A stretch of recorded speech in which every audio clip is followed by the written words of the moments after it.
That's bullshit.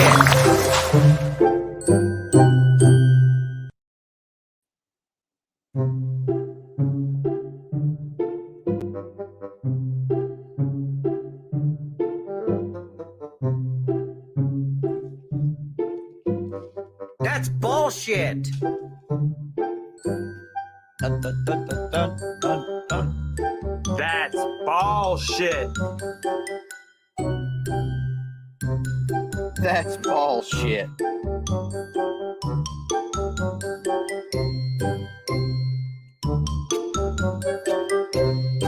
Well, hello, everyone.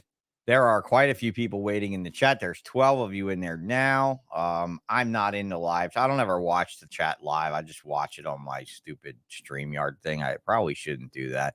I probably should do it different ways. But hey, the time changed this past week in America. We're getting caught up. Next week, we have a weird show on Monday, not on Tuesday. And we're going to go ahead and I'm going to play this tonight anyway, because it's after dark, right? I mean, isn't it dark? It's dark where Ozzy is. It's dark where I am. Welcome to Ballsh After Dark with your host, Sean Bradley. I just love playing it, even though we don't do the after darks all the time. This is a headlining episode because Ozzy deserved a number. Ozzy's part of the few people that have been on the Ballsh podcast as a past number. And the last time he was on was in 2015 with our buddy Mark Mandic that we've already had on this show for a brief little bit. So, hey, there's 20 people in the chat. I'm going to let you guys stack up even more because it's Ozzy, right? And then I'll roll back the clock and count you guys down. Let me go through the sponsors real quick. Let's first start with Reptiles to You. Reptiles2u.com. You see it up there. It's reptiles and the number 2. U.com. Go ahead and fill out an account, and your next day of shipping, make it a good one. Make it a good 3 days of shipping, because you'll enter the code BALL0922, BALL0922 in the checkout, and you will get 20% off of your entire days of shipments. It works out to be a great deal. So go over there and check it out, because like, whereas there was recently another podcast episode that kind of put a few people on spots, I will make a comment about this. I have no problem with anyone in the shipping game doing the job that's put forth of them, but I know for a fact you cannot outdo Reptiles to You and Debbie Price. And that is a fact. And no one in the game can actually say that I'm wrong when I say that. If there's a race and there's more than one winner, and Debbie is one of the winners, then that's fine. There's more than one. There's 2 winners in that race. But if there is a race and there's only one winner, then Reptiles to You is clearly it. So go check it out. And if you don't believe me, God forbid you have a problem with one of your shipments. If you don't believe me, you will see exactly the performance level you get from Debbie Price and the other team at Reptiles to You.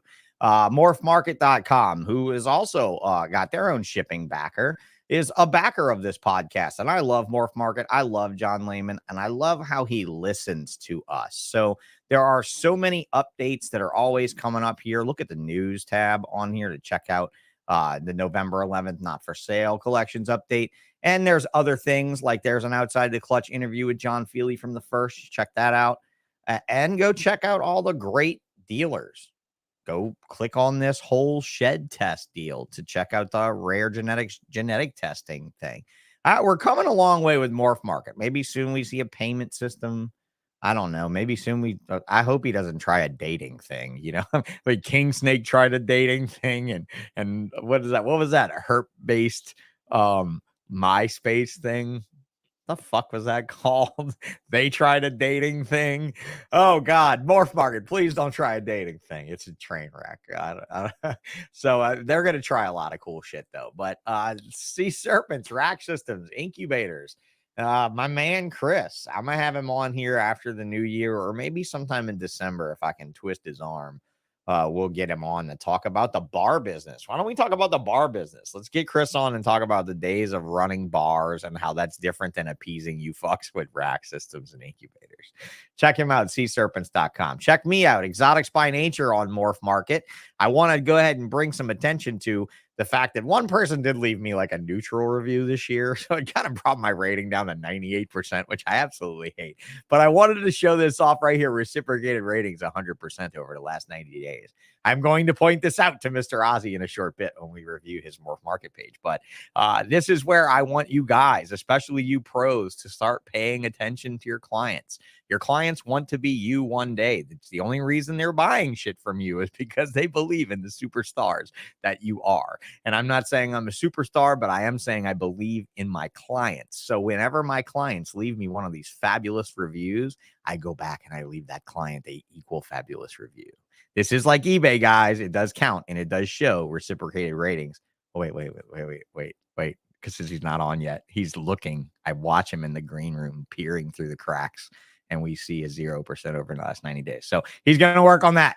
You can go back. You can change your ways, bro. You can change your ways. But we're going to get on to that in a minute if he doesn't hang up on me for punking him before we even start the episode. I promise that's the only thing, Ozzy. I promise that's the only thing.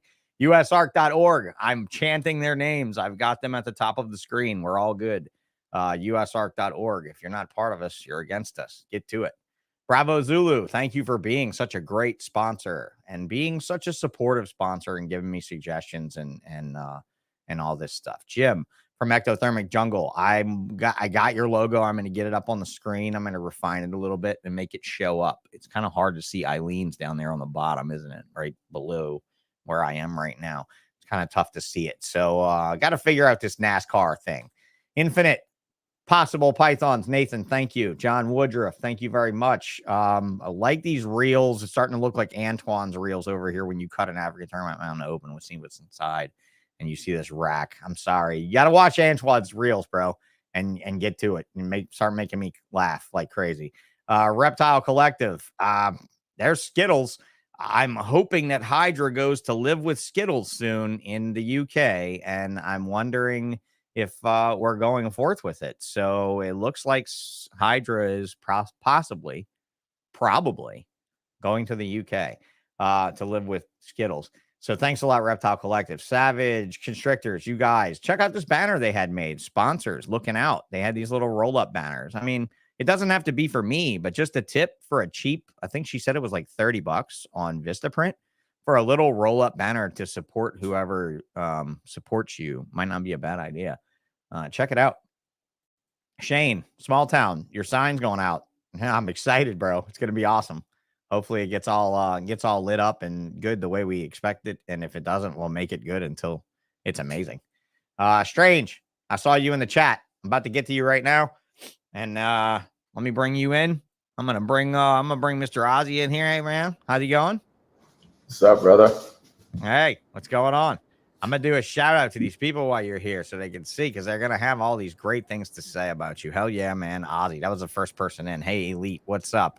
Will says front row seat. He's been stirring it up in the podcast chats here this last week. I've seen Private Sector.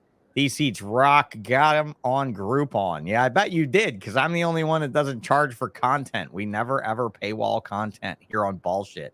I'm sure the other podcasters that want to preach about making money really care about that, really get upset that I'm just giving it all away. Jason Trott, sucks I'm gonna miss it. I'll listen on the podcast. You remember this guy Jay Trott from the Ralph Davis forums back in the day? I said Jay Trott. That's an old name, right? That's an old name. Ozzy. Yeah. You know who I talk to? I talk to Gravy. Really? Every now and then. Yeah. No way. Yeah, Gravy's breeding ball pythons now. Oh, killer, man. It's good to see those guys back in. It can't all be Kyle Hoffman in the success world of ball pythons, right? Kyle Hoffman's the only chat bot, the only chat troll we ever had that ever blew the fuck up, you know? So yeah, Jay Trott, it was good to see you. Strange, great to have you here. Small Town Exotics, never first, bro. Not anymore. Not till you started saying first, but maybe first in our hearts. Sean Aubrey, good to have you. Raven, May Reptiles. Man, there's so many people in here. Good to see you, man. Forward Motion. I'm trying to just go down the list. 53 of you now. Oh, I can't even get through all that. I'm going to go through until I was like, Sloan, this isn't the Sloans though. Sloan morphs. There's Sloan.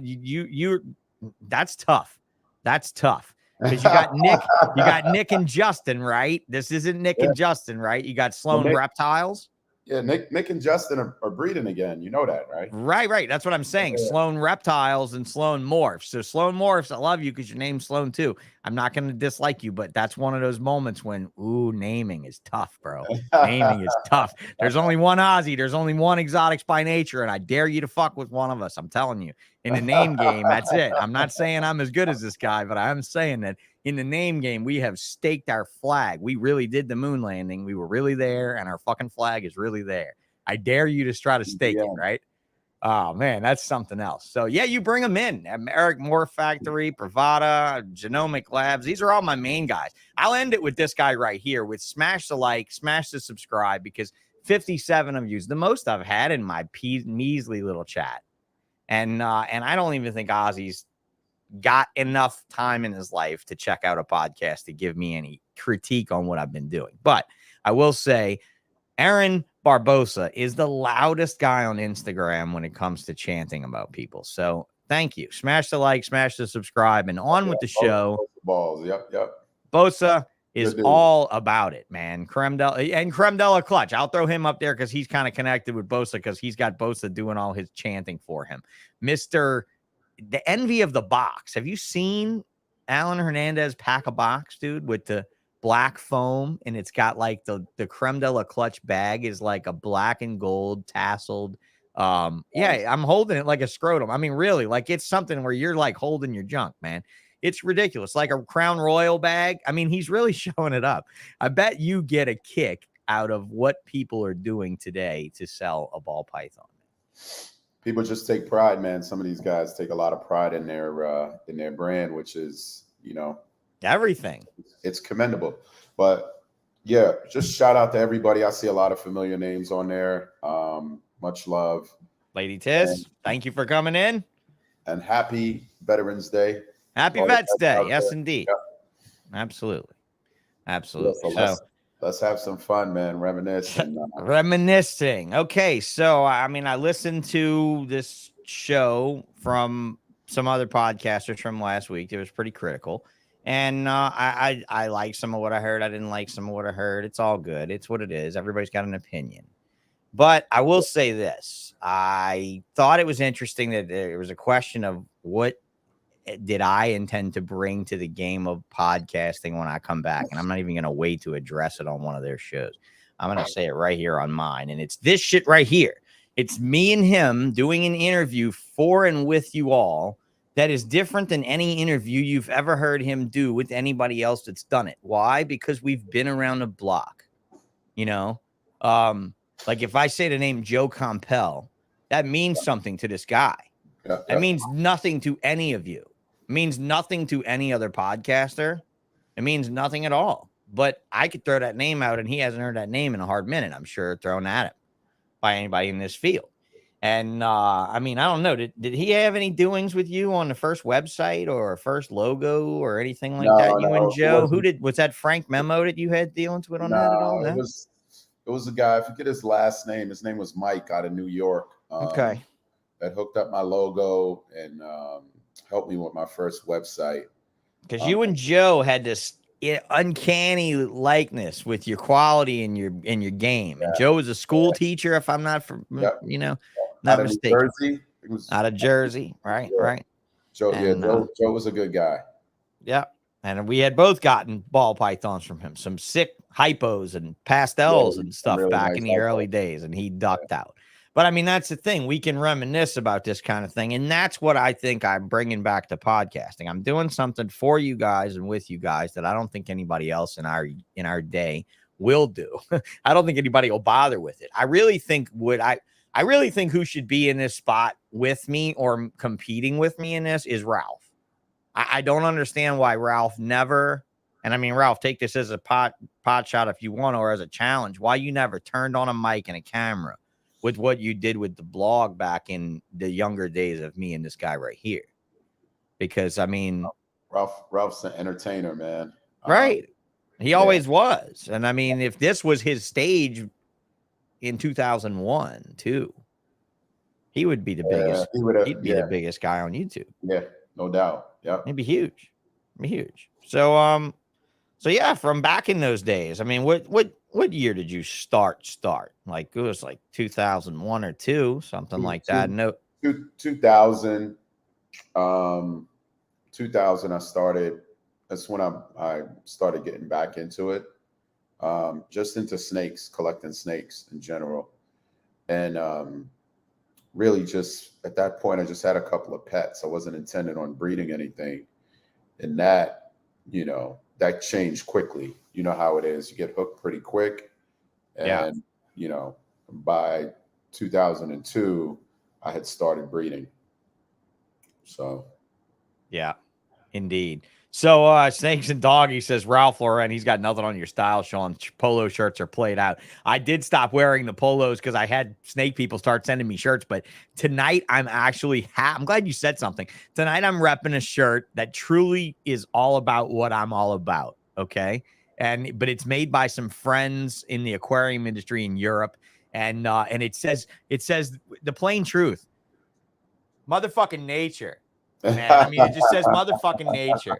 And this is a European aquarium guy's shirt. You can find it on a website if it still exists called mosscotton.com. And it's a bunch of freshwater plant aquarium guys in Hungary, in Budapest.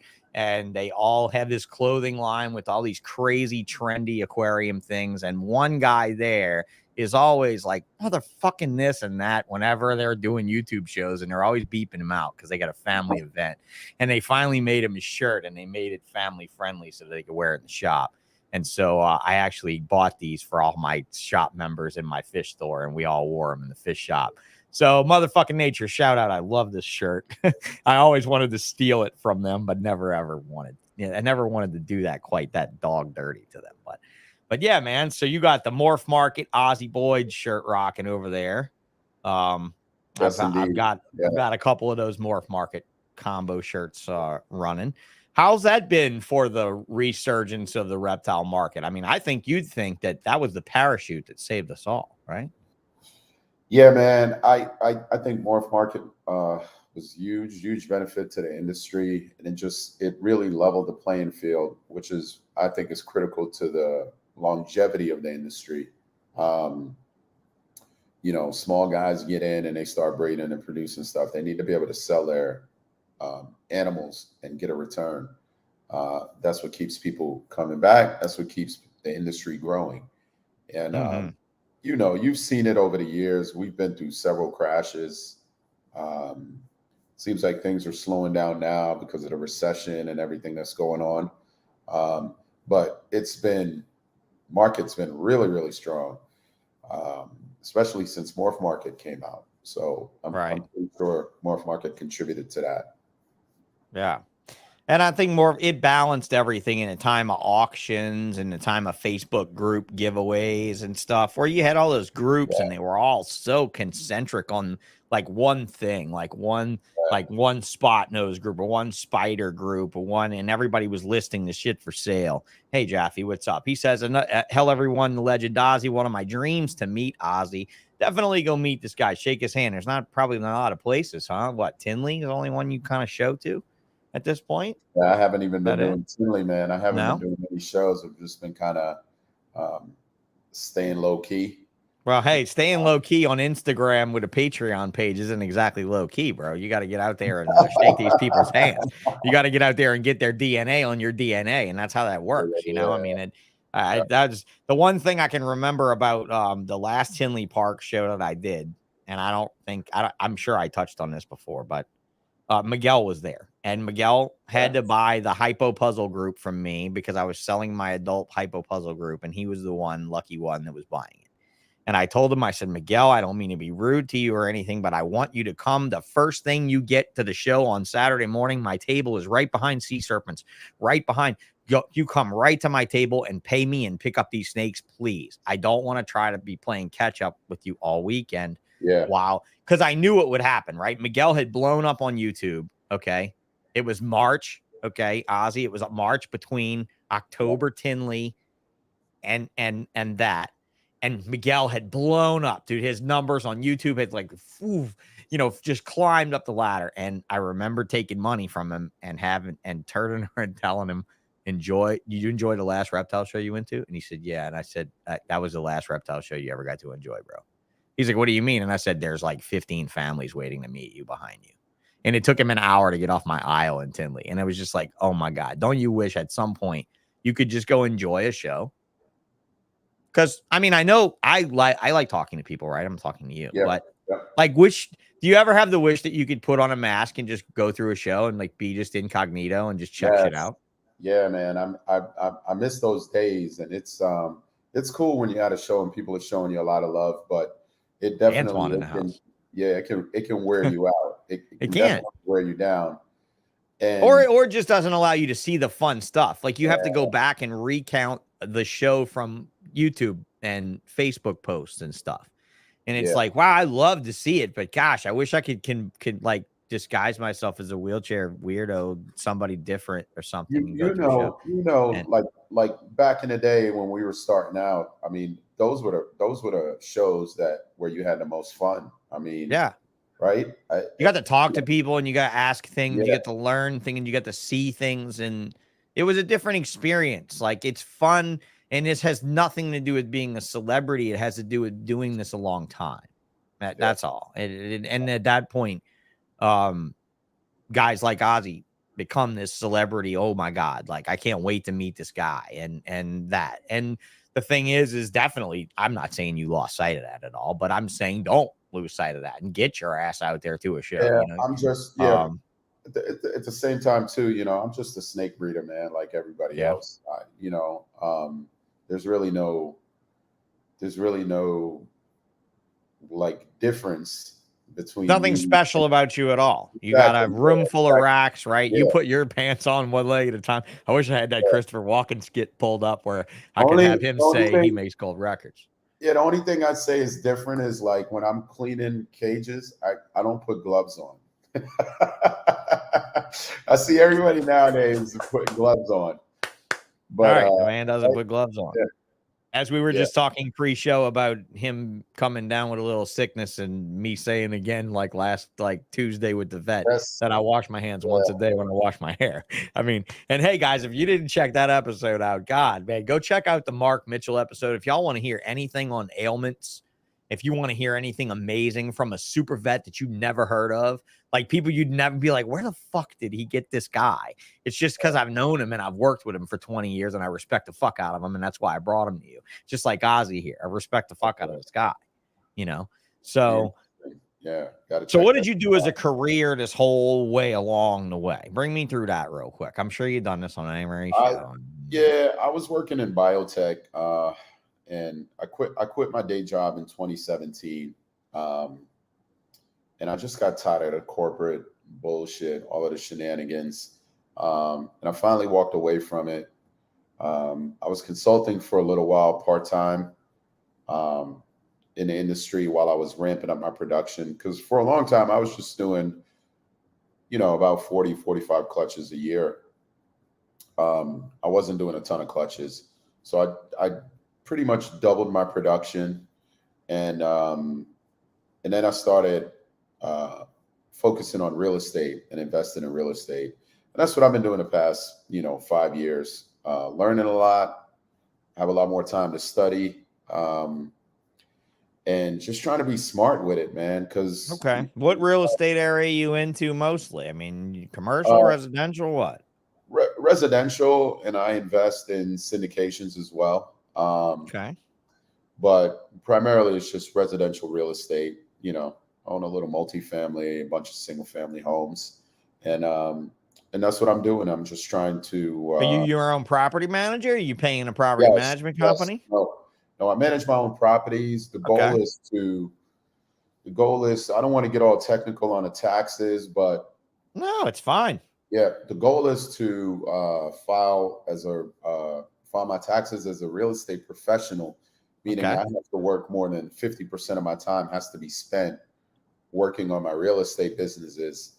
And if I do that, then I can really leverage the real estate to eliminate my taxes on OZZYBOIDS or any other business. That's fabulous, man. Tax benefit is great. That's one of the reasons. Like, I was explaining to a kid at the reptile show last weekend about my fish store going down in flames, and I did it with a smile on my face. And I told the kid, "Hey, kid, this is how you lose money in America, with a smile on your face." And he was like, "Dude, you lost $250,000 on a drink." And I was like, "Yeah, dude, but I'm smiling at the tax benefit. I'm not gonna pay taxes for a while. I mean, I fucking lost my ass.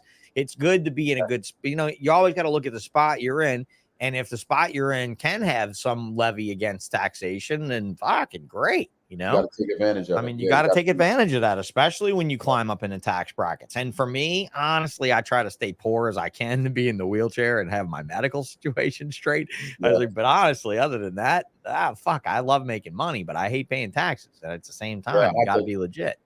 Yeah, I could talk to you. I could talk to you for hours about it, but the goal is to, reduce or even eliminate my tax burden legally, right? Pursuing the American dream of property ownership and management and things like that. And I mean, hey, there's nothing wrong with that, man. I mean, there's absolutely nothing wrong with that at all. So Lady Tiss says find the light in the hole. I've definitely found some light in some holes. There's no doubt about that. I've been in some fucking holes, and that's one of the things I can honestly preach, to the fact that I have not been in the worst holes in the world, and I will not hopefully ever be until the very end, in that final hole, but where we all end up. But at this point, that's what I want to bring, is guys like this and people like Mark last week, and just grain to the podcasting community from back in the day.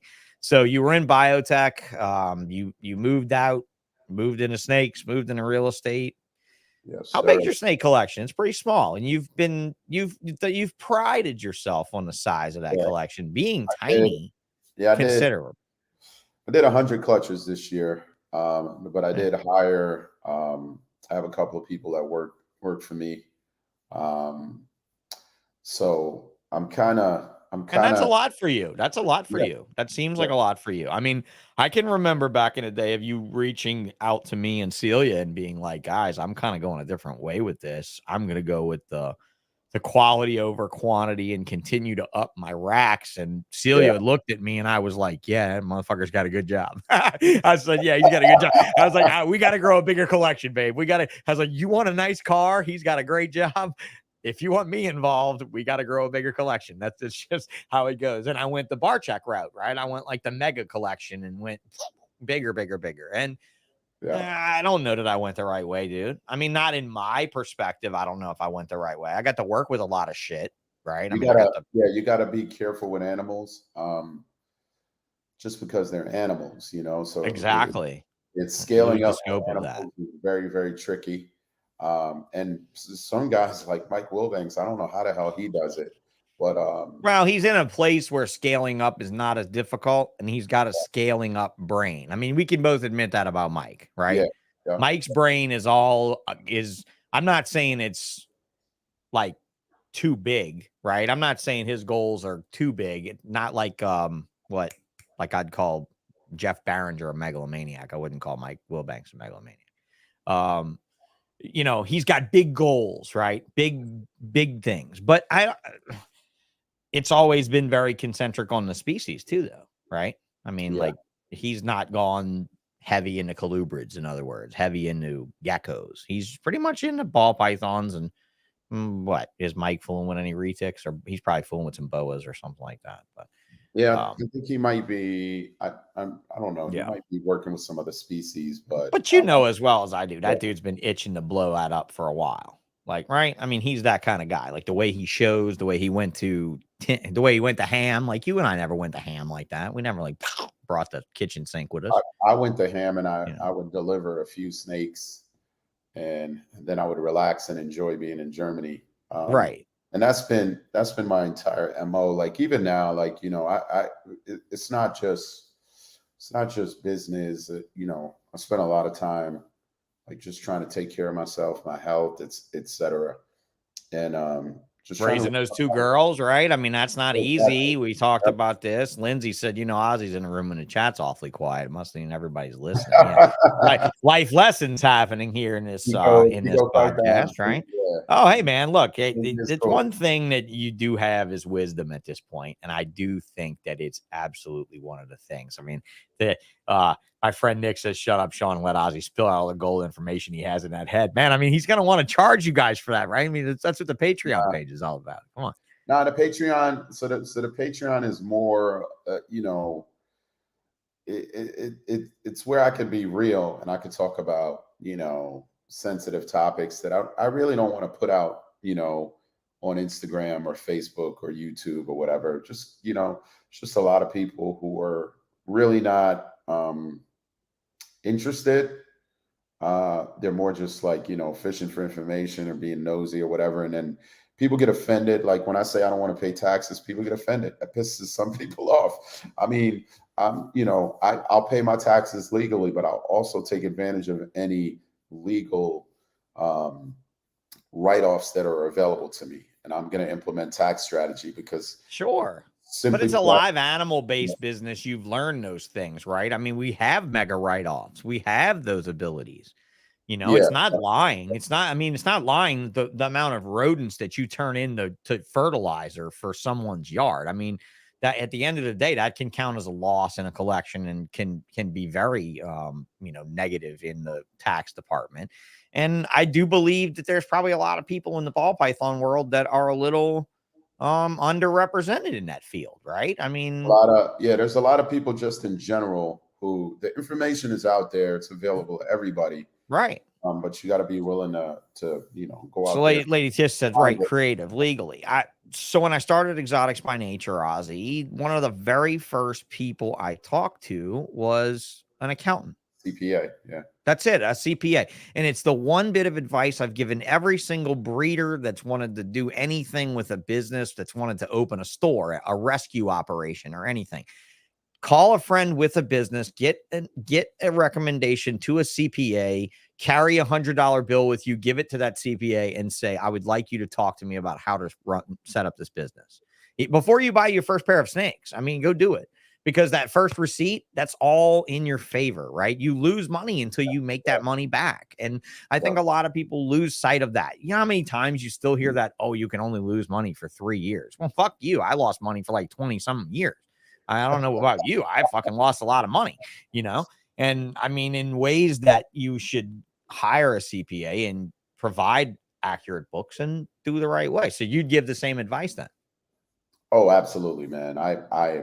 Yeah, my existing CPA right now has saved me all kinds of money. And I've brought CPAs on my Patreon to talk about stuff. One guy named Ryan Bakke, who's brilliant, and he focuses specifically on real estate, and he shows people how to leverage real estate to reduce or eliminate their taxes. So yeah, it's critical. And you think you're saving a few bucks by going a cheap route, but you're actually losing tens of thousands if you don't do it right. So yeah, CPA, lawyer, doctor, don't lie to those people, and they will get you places. Just do your due diligence. Elite Exotics says I need a good CPA. Find one near you. You'd be surprised at the type of business that you can put together, and the cost is not actually all that high. Yeah. Nick says, hi, Desert. Yep. You should be at the strip club with Bob. What's going on there? A show this weekend? What's going on this weekend? Is it there's some crazy shit going on. They're out somewhere, but yeah. I've had him on the show. I had Antoine Hood on the show, and he vowed to get the most listens, and good dude. Yeah. He's not there. I think Bob Vu's got him beat right now, actually, in how many or what. Bob's got the highest watched ball shit so far with the least amount of approval ratings. Cause yeah, well, I don't know. It is what it is, right? It is what it is. Out there in St. Louis, NARBC St. Louis. Yeah, I can't keep track of all these fucking shows, dude. I can't. NARBC is turning into another herp show. They got a show every other place and every other weekend. Yeah, St. Louis. St. Louis. Did you hit that one at all? Nah, I've never been. No. But I think they started doing St. Louis when they shut down Illinois. Yeah, Tinley was shut for COVID. Yeah, that's and they were in 21. Yeah. So yeah, what was your take on all that mess? What was the take on COVID mess? What was that all about for you? Any different? You were like, I don't wear a mask, I don't wear gloves. You were like me and said, fuck it. No, it was interesting. I was wearing my masks. I was wearing my mask initially, but you know, after a while, it was just like, I'm just done with these fucking masks. I'm like Mr. Biotech over here, who's been fucking with animals his whole career. Yeah, you ought to be pretty wise to some of that. Some of the shit just doesn't make sense. Like, for instance, you had this thing like in restaurants where you had to wear a mask unless you were eating, as if the virus, you know. So if you're sitting at the table and you're eating, you could take the mask off. Like, it's just a false sense of security. If the virus is in the air and you take your mask off, then you're exposed. Or if you have it, then you're putting it out there. And a lot of times, I wore a mask out of respect for other people who may have been, older, Sure. or compromised, Yeah, or whatever. immunocompromised or whatnot, right? Yeah, I was glad when I got it. It was good to know because I got exposed to it a couple of times, and I was consulting in Korea in 2019. I was there December 2019, and I'm pretty sure it was spreading by that point. And Yeah. they started locking things down. And in March, I was in Belgium. I was doing a job in Belgium, and I was hanging out with John Francois. That was March 2020, and that was the last trip I did. After that, they locked everything down. Yeah. Um, How was that hanging out with him? I wouldn't mind meeting him one day. I always liked him. He was a nice guy. it was cool. Yeah. He's an interesting guy, and that's one thing I am jealous of you of is I never did travel the world with my shit. Yeah. I should have. I really should have. While I could have easily done it, it's one of those things I really wouldn't want to do now. Only because I wouldn't want to sit in a plane seat for an overseas flight with my back. If they let me sit in my wheelchair on the plane, bro, like if they would just strap my wheelchair in, like the cabbie that gets me there and the fucking bus that brings me to my rental car, and every other time, like when I can just sit in my chair, if I could sit in my wheelchair for that 12 to 14 hours, bro, I'd be fine. But if I had to sit in a plane seat, you think I was angry before? Oh man, you think I was angry before? Holy fuck, bro! I would be like tearing people's faces off. It would be bad. You know, it would look like some fucking horror movie when it's over with. It would be so bad. You have to fly business class, man. Yeah, look at Gavin, man, motherfucker! You stayed up late for Ozzy here. Gavin, balls to you, checking in. What's going on, YouTube, bro? What's up, brother? Oh man, Gavin, it's been wild for him. He's a great fucking guy. Gav's got something going on in the UK next week. I was hoping I can make that, but maybe I'll make the next one. Oh, there it is, Gav. So he just gave you the easy letdown, bro. He just gave you the sorry next prom date, bro. Next year, dude. Next prom. We already talked. Okay, y'all are on the same page. Good deal. Good deal. Well, Gavin, I love you. And of course, everybody in the chat, thank you so much. 73 of you for being there. So get your fucking ass down in the chat or down below and hit the like and the subscribe and all that. The old Sean, yes. That's pretty funny. I don't know about old Sean and new Sean, any of that shit. That's Limey doing that. You know that, Ozzy? That's Limey giving me that shit, saying old Sean's back just because he remembers me before I got in that real bad spot with my life, and I really just fucking started really tearing shit up. But yeah, man. So let's talk about this. Here's Limey, and he says it. How did Ozzy get his name? And then we'll go back here a little bit. And somebody said, where does the Ahmad Osman come from? So I guess explain Osman's his last name. So, I mean, Ozzy sounds great to me. And OZZYBOIDS, I mean, he was a boa guy. He did have an albino boa first. Pete Call did sell him a dream, right? Hang on a second. So Boids is constrictor. So that's true. It could be python or boa. And Ozzy, of course, that comes from my last name. I think that's pretty obvious. And then OZZYBOIDS was a screen name on Jeff Ronnie's forum, the Boa Think Tank. The Boa Think Tank.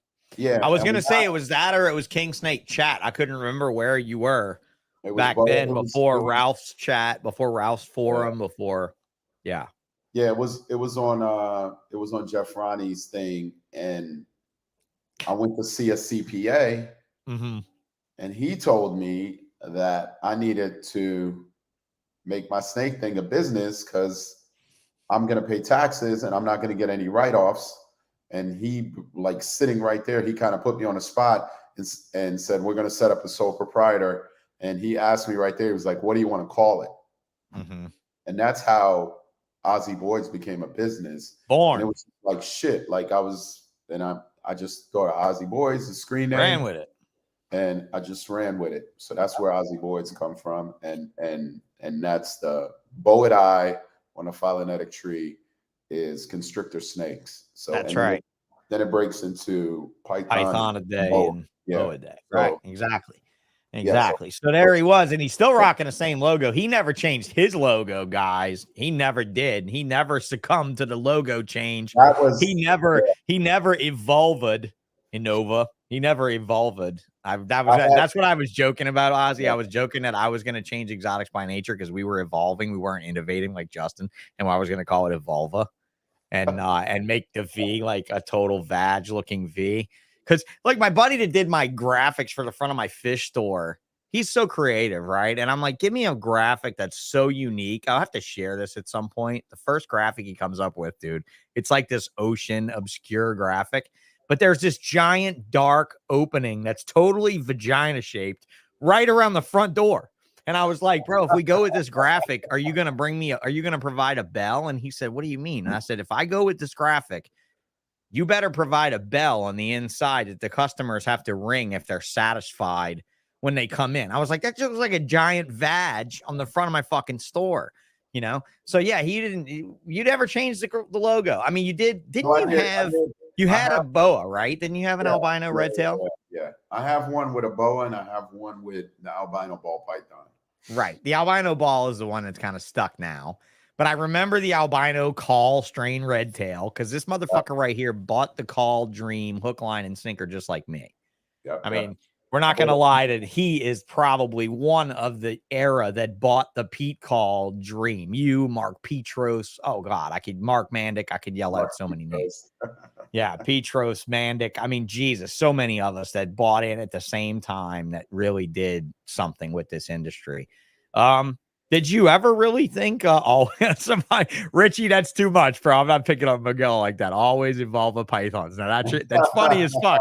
It's funny as shit. I'll say it is funny, but no, I'm not going to pick on Miguel like that. I actually love Miguel. I love Miguel. I love his energy. I wish he would get back to me more often, but I think that's what everybody says about Miguel. So I don't feel bad, but we've seen the Miguels come up, dude. And how is that, man? I mean, to watch this industry just on social media and King Snake and like get lapped and so much stuff. Like, how do you feel about the last conservative 21 years of you watching this thing just where you can be a real estate guy? Yeah, it's been great. It's been great. I love watching it. I love seeing guys like Miguel get on YouTube and create all this excitement because that's what drives this industry and keeps this industry growing. I'm lazy. I'm on YouTube like once every 2 months. But those guys are out there putting out content every day.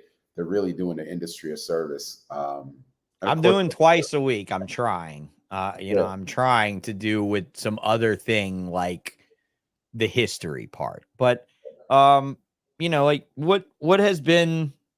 what's been the most astonishing thing that you've really witnessed over the last 21 years of this? Has it been something like us moving to a morph market concentric marketplace and genetic testing, or is it the fact that people all over the world are now doing this? I mean, when you and I started fucking with these snakes, bro, we were buying from literally 10 people in the world, maybe? Yeah. Maybe. What shocks me really is not the technology. And like, I knew all of that was inevitable. I knew the genetic testing was inevitable. What shocks me the most is that the industry is still as strong as it is. Think about that, man. There's still a lot of money being made. And honestly, if you would have told me 20 years ago that I would still be doing this, I would have laughed at you. For me, it was like hobby, passion. We were not that you would be an industry leader at this point. Yeah, I would have never imagined that. I mean, I don't expect you to proclaim that yourself. I'll proclaim it for you. But an industry leader such as yourself that could actually pull off a Patreon page with financial advice on it that's kind of related, but not related to what we do. And I think that's fucking spectacular. I mean, you brought a strength to the table and you expose that strength. I mean, there's been a lot of other breeders that have done exactly what you've done. I mean, not to discount him. He was on Trap Talk last night with Brock Wagner, invested heavily in real estate as well. But you didn't hear him going out and making a Patreon page to coach other people and provide more information for other people to pursue the same pathway. You must feel that that pathway is worth pursuing. You know, so I just, one of the things when I started learning about it, it just kind of blew my mind. And one of the biggest regrets that I had was not starting out earlier. It's like me in crypto. It's the same fucking thing. I feel exactly the same way about crypto, but I lost my ass, but it's okay.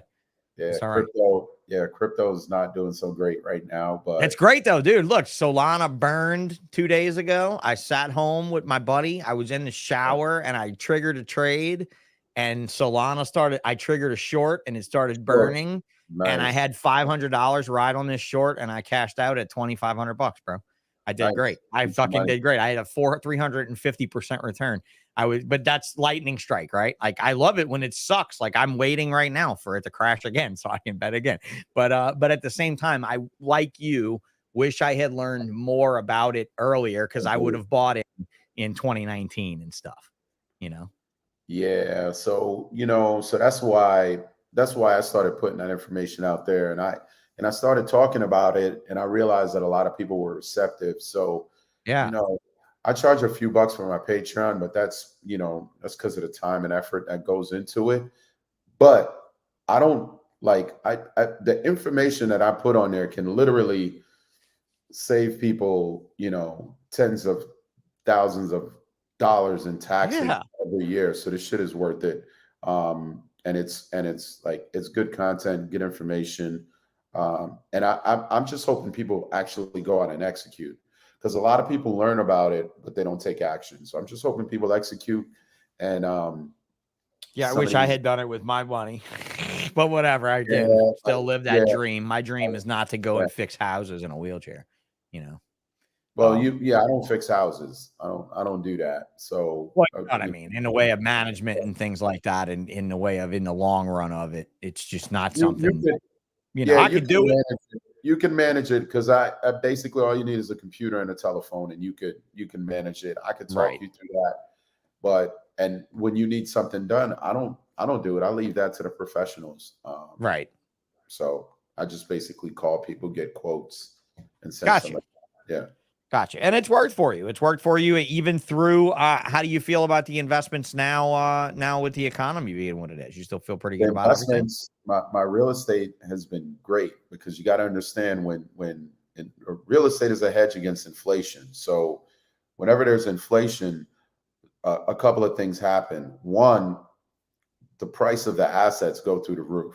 So real estate prices have gone through the roof. So all of the properties that I've been buying, they're worth significantly more right now. And that's like wealth creation out of nothing, that appreciation.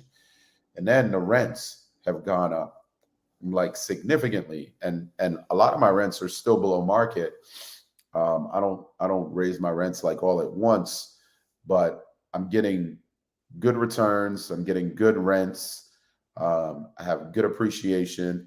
And when I refinance those properties, I can pull out, you know, $200,000-$300,000 in equity. That's tax free, bro. I'm not paying taxes on that. So, and what am I going to do with that money? Go out and buy a Ferrari? No, I'm going to go out and buy more real estate. No, right, So exactly. I'm going out. At that point, I see wealth creation becoming a hobby, right? And at that point, you're building wealth, and that's the hobby. You're not really trying to be a real estate guy. You're trying to be a wealth guy. Yeah, it's wealth, it's legacy, you know, and then ultimately it's freedom. Now these days, there you go. You said it's legacy. Yeah. Will our children appreciate us for what we've done with our lives? I hope so, and if not, then I'll just give this shit to charity. That was it right there, right? He busted it up because he's thinking at the end of the day, I got two beautiful daughters. I got two beautiful daughters that could go any which way, you know. because I got one beautiful daughter and she could go any which way. I'm trying my best to shepherd her in the right direction, my man. Exactly. But in the world, all we can do as parents is, and look, I don't know what Mike knows. You know, Mike's monitors over there with a whole gaggle of kids. I mean, you know, 8 kids and whatnot. The man knows how to take care of a family, you know, but I mean, I don't know shit about taking care of an 8-kid family. My one kid sends me for a loop all the time. But legacy, fuck. Sadly, my daughter's legacy is this shit right here. That's the end of it. And she gets bullshit and bad. Yeah. You know, you're still young, man. And I'm still young. And I look, honestly, I don't care about wealth creation in my life, to be honest with you. I have looked at it like I look at crypto as my kids' money, not in a sense of making it, in a sense of understanding the future of money. I truly believe it's the future of money. Maybe I'm a Kool-Aid drunk fuck. I don't really know. Bob Vu might be. Bob Vu and I talked about it a little bit on our show, and it's an area where a lot of reptile people don't really know a lot, and they don't really understand a lot. I intended to on the Bob Vu episode, I talked about his NFT project with Cedric in Canada, and I intend to bring Cedric on a show and talk to him about it because I think it does have, you know, merit. But in the investment world, I was more fascinated with how the mechanics of it worked and decentralizing money, because I truly hate banks, man. I mean, I think about the amount of money that you and I have lost to PayPal, to Visa, MasterCard processing fees for the hard work that we've done. You know, it's a little upsetting, right? Like now you're creating the wealth and you're finding ways to get it back tax free, and that feels like a good thing, right? Like you're on the right side of that. You know, I mean, fuck the government. Who wants to pay them? But in the end of it, it's like, you know, wealth creation and this has gotten to be a real part of your life, you know, part of your grain. And Raven had she had a question regarding the PPP loan. So when COVID hit, sales just took off because they started in the spring. They started like printing money, and they started like pumping all of this money into the system, and sales were through the roof. It was insane. Like I remember talking to Adam Chesla, and we were so exhausted, man. We were like, dude, we had snakes that we weren't even posting on MorphMarket because we were so busy shipping. So 2020 and then 2021 was insane. So as far as PPP loans, I didn't apply for any PPP loans. I was too busy selling snakes, and I just really didn't want to deal with the government. Raven, I had a similar experience with the fish store that Ozzy just mentioned for the exact same reason. We were very busy at the time. I did apply for the initial, what was it, like $1,000, I think maybe they put in my account initially. And to be honest, it helped me because my landlord didn't give me that break on rent for a couple months until the bank gave him a break. So it did help me a little bit. But to go forth with the full PPP amount, for instance, my business was open every day. My business was open. I was selling pet food, so I never closed, not one fucking day for COVID, not one time. Never did I close my doors.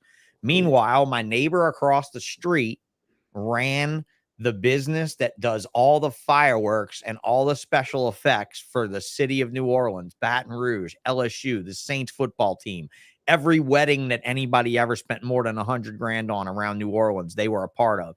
Concerts with spark shows, and dude, their business went to fucking zero. I literally watched his dad write the checkbook away. Like literally like, all right, I got to pay all my people. Foop, foop, foop, foop, foop, foop. And it was like, okay, there goes 275 grand. Holy fuck. Yeah. They need PPP. We didn't really need PPP. Yeah. You know, Ozzy, that kind of goes back to Hurricane Katrina for me, because, you know, the stimulus came up with the government and they came to us and they said, well, we want to help you during Katrina. Well, my reptile shop was gangbusters busy because of all the linemen that were in town fixing the power lines, spending their cash on snakes to keep in their fucking dorm apartments because they were bored and they were there for months. I mean, our business was on fire. And so, yeah, Raven, that kind of like dipped us. I do know a couple people that applied for PPP that did get approved. And honestly, I hope they spent that money very wisely if they're paying it back, because some of those guys, If they bit you off like 150 grand and just dropped it on you and said, okay, now we got you on a payment plan, it might seem like cheaper than a mortgage, but in the long run, you paid for that money, bro. Yeah, You know, no doubt. no Hey, doubt. just shout out to Dan Kozlow. I was just down in Naples fishing with him. Yeah. And I saw a lot of contractors down there. The guys you're talking about. There were guys from all over. We were staying at an Airbnb. Mm-hmm. There was a crew of guys right next door. And they were from all over the place, man. Hawaii, Puerto Rico. And they were just out there doing hurricane cleanup. So yeah, Antoine said Billionaire's Guide to Tax-Free Wealth was a book that Ozzy suggested on Billy's Patreon last year to change my life, save me tens of thousands of dollars. Yeah, guys, if you're a breeder and you're making real money and you're not still diving it back into your collection and suffering it out of your paycheck, then you really need to get on this shit. Really, for real. I mean, this is valuable information. I've helped a realtor to help me buy a house. I gave him some information. And he was supposed to pay like $76,000 in taxes. He ended up getting back like $1,700 because he had Airbnbs. I told him what to do. Is that ridiculous? Just like a 5-minute conversation. So the information is valuable. Oh man, yeah, that information is gold. Yeah, it's 100% legit. Yeah. So Billionaire's Guide to Tax-Free Wealth. There you go. It's a book that you put on the show. Yeah, that was Tom Wheelwright. I think the title is Tax-Free Wealth. Okay. Tom Wheelwright, who's Rich Dad, Poor Dad's accountant, Robert Kiyosaki's accountant. Okay. So yeah, it's always those wise guys that are at the head of something like that, put somebody on the knowledge. They're going to be connected to somebody big, especially in financial planning. Anybody can do it. Anybody yes, can do indeed. It. Yeah. So snake wise, ball pythons and boas. I mean, you kind of waned out of the boa part of the Boyd thing. A little bit. Yeah, I still have a few boas. Got a few. Yeah. Yeah. What do you have in the way of boa stuff? I have some really cool stuff that I'm raising up. I have some really weird bloody sharps that I'm raising up. And then I'm the only one in the US, I think, so far that has produced them, the VPI leopard. So I have some hypo jungle VPI leopards. Oh, that sounds sexy. Yeah, that sounds nice. I have a VPI. Snakes and Doggies said that he at least feel you were through a few grand for helping him, or just took the money and run. I'm pretty sure he probably took the savings and ran and told Ozzy thank you, because usually in the investment world, just the tip alone is enough of a thank you and a you're welcome. But who knows? Yeah, he said thank you, but I don't expect anything. Right. I just like putting that information out there. Hey, look, I got on the phone the other morning and called the one gorgeous housewife from my fish store that I remembered that trades crypto, and was like, please tell me you got a short running on Solana. And she says, no, my husband's making me go buy a car today. The last thing I can do today is run a short on Solana. And I'm like, oh my God, you can almost pay for the car.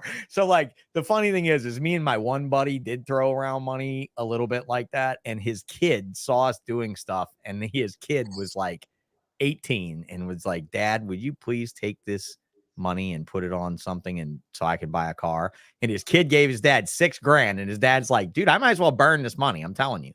And he's like, I'm going to try it. And if it doesn't work, and it worked. And the kid cashed out like 39 grand in 3 days from 6 and went and bought his Mustang. And he's tooling around in his Mustang telling people like crypto does work. Unlike Snakes and Doggies, who earlier said crypto was, how evil is crypto burning energy for nothing to make illusion of money inside a computer? It's a little more than that. And I really wish I could teach you more, but I'm not going to talk about it right now. We'll save that for a crypto-centric episode with Cedric and some other crypto with Josh Jackie, because I always hear his name circulating around crypto wins and stuff. So we'll save that for an episode with them stooges. But yeah, man. So you did some boas, you've got some stuff, you've got that VPI leopard thing, which is very cool. I think that all that. Yes, for sure. Definitely talking about the real estate guy. Yep. So on the ball pythons, here we go. What the fuck in the world are you doing these days making ball pythons that look like candy? So, Yeah. I mean, you and Mark just kind of went down this orange road. You, Mr. Orange Dream, and all. There's your boa. There's your leopard sharp sun glow. Yeah, that's sharp Beautiful. leopard. Forgot about that. Yeah. Yeah, beautiful, beautiful, beautiful. So yeah. So it's just some of the dwarf boas, playing around with the dwarf boas. I'm kind of getting away from the BCI. You know, I'm Yeah. getting into the Yeah, dwarf. these things are really nice, though. I mean, you know, it, and for a boa, it does not get very, very large. You know, Yeah, they're pretty cool. damn small. That's a sharp blood, so that's still got a little size to it. But you know, you get the leopard and the you know, Tarahumar and whatever the hell that is now that they've specified it all. Because I know they got that in its own group and everything now, right? So that's good. That helps business. That helps money a lot, like what the retic guys are trying to do, which I think will be a giant clusterfuck before it's all over with, you know? Because, I mean, they're going to say, oh, this island is this species and that island is that species. And I think they should. I really do think that they should. But I think what's going to happen is the super dwarf guys are going to throw all the big retic guys under the bus and say, okay, government, you may now outlaw Python reticulatus because we've all disseminated from it and we're all in this other species. So, yeah, it's getting kind of hairy in the retic world with that. Thankfully, ball pythons. It was funny when Nick Mutton was on this show. He threw ball pythons in the same group as retics. When we have all these mutations from one species in one small space in Africa, how awesome was it for you and I to see it mutate as much as we did? I mean, that was a little wild, right? Yeah, that was pretty wild. And to think back then, there was just a handful of morphs, you know, albino, pied, pastel, you know, and then Greg Graziani. Albino, pied, pastel, hypo, caramel albino, spider. Yep. Pinstripe came next. Pin was in, but Pin wasn't available. Pin was just available when you came on the scene, just barely. Yep. So I'll just bring you guys back while he's doing that. I just need some tissue, man. We're just he's working through this cold. Working back way. Let's see. looks like Gavin's giving in. I'm out. 2 a.m. in the UK. Thanks a lot for coming in, Gavin. We appreciate you being here, brother. Good night, Gav. Yeah. So one of the greats. So yeah, looking at all the mutations now and the stuff that's popping up, but also just looking at the combos that we've been able to create by stacking genes, it's just insane, and it's come such a far way from back then. It's just really mind blowing. So if we've got a view of the past, and we've got a view of what's happened all along during this absolute, I'm bringing us to it right now on the other screen. I wouldn't say a clusterfuck. I would say it pretty close to a clusterfuck, though. I would say it's pretty close to a clusterfuck. Let's see where our number's at. 50,190 in North America, including Canada. I always include Canada. Somebody said, why do you include Canada? It makes the number seem so big. And I said, because those Canadians will ship 50, to us 000. 50,000. You know, it's crazy because it was just at 43 like the other day. Well, I'm counting U.S. and Canada. Okay. Yeah, but that's what I was counting. Right. US So U.S. by itself is 48. So we've definitely come up. Yeah, so somebody added 7,000 ball pythons since Monday. Mike Wilbanks did it. Jeff Byers got back from vacation and texted me today and said, hey, what's up? I just did an update on MorphMarket. I got it. You know, no. Wilbanks Enterprises just put up the kitchen sink. No. But I mean, as we're here and as we're progressing into a new year, another year forward in this. Granted, a lot of these can be dipped off of here, right? And a lot of the conversation lately has been in what's in a name. Like if Hurricane and Blitz and Trick are all the same thing, how do we pick a name? Now, my answer as the old schooler is let's genetic test them some kind of way. Let's figure out if they're the same mechanics or the same gene. and let's revert to the original name by the first person that named it. In this case, it would actually be Trick.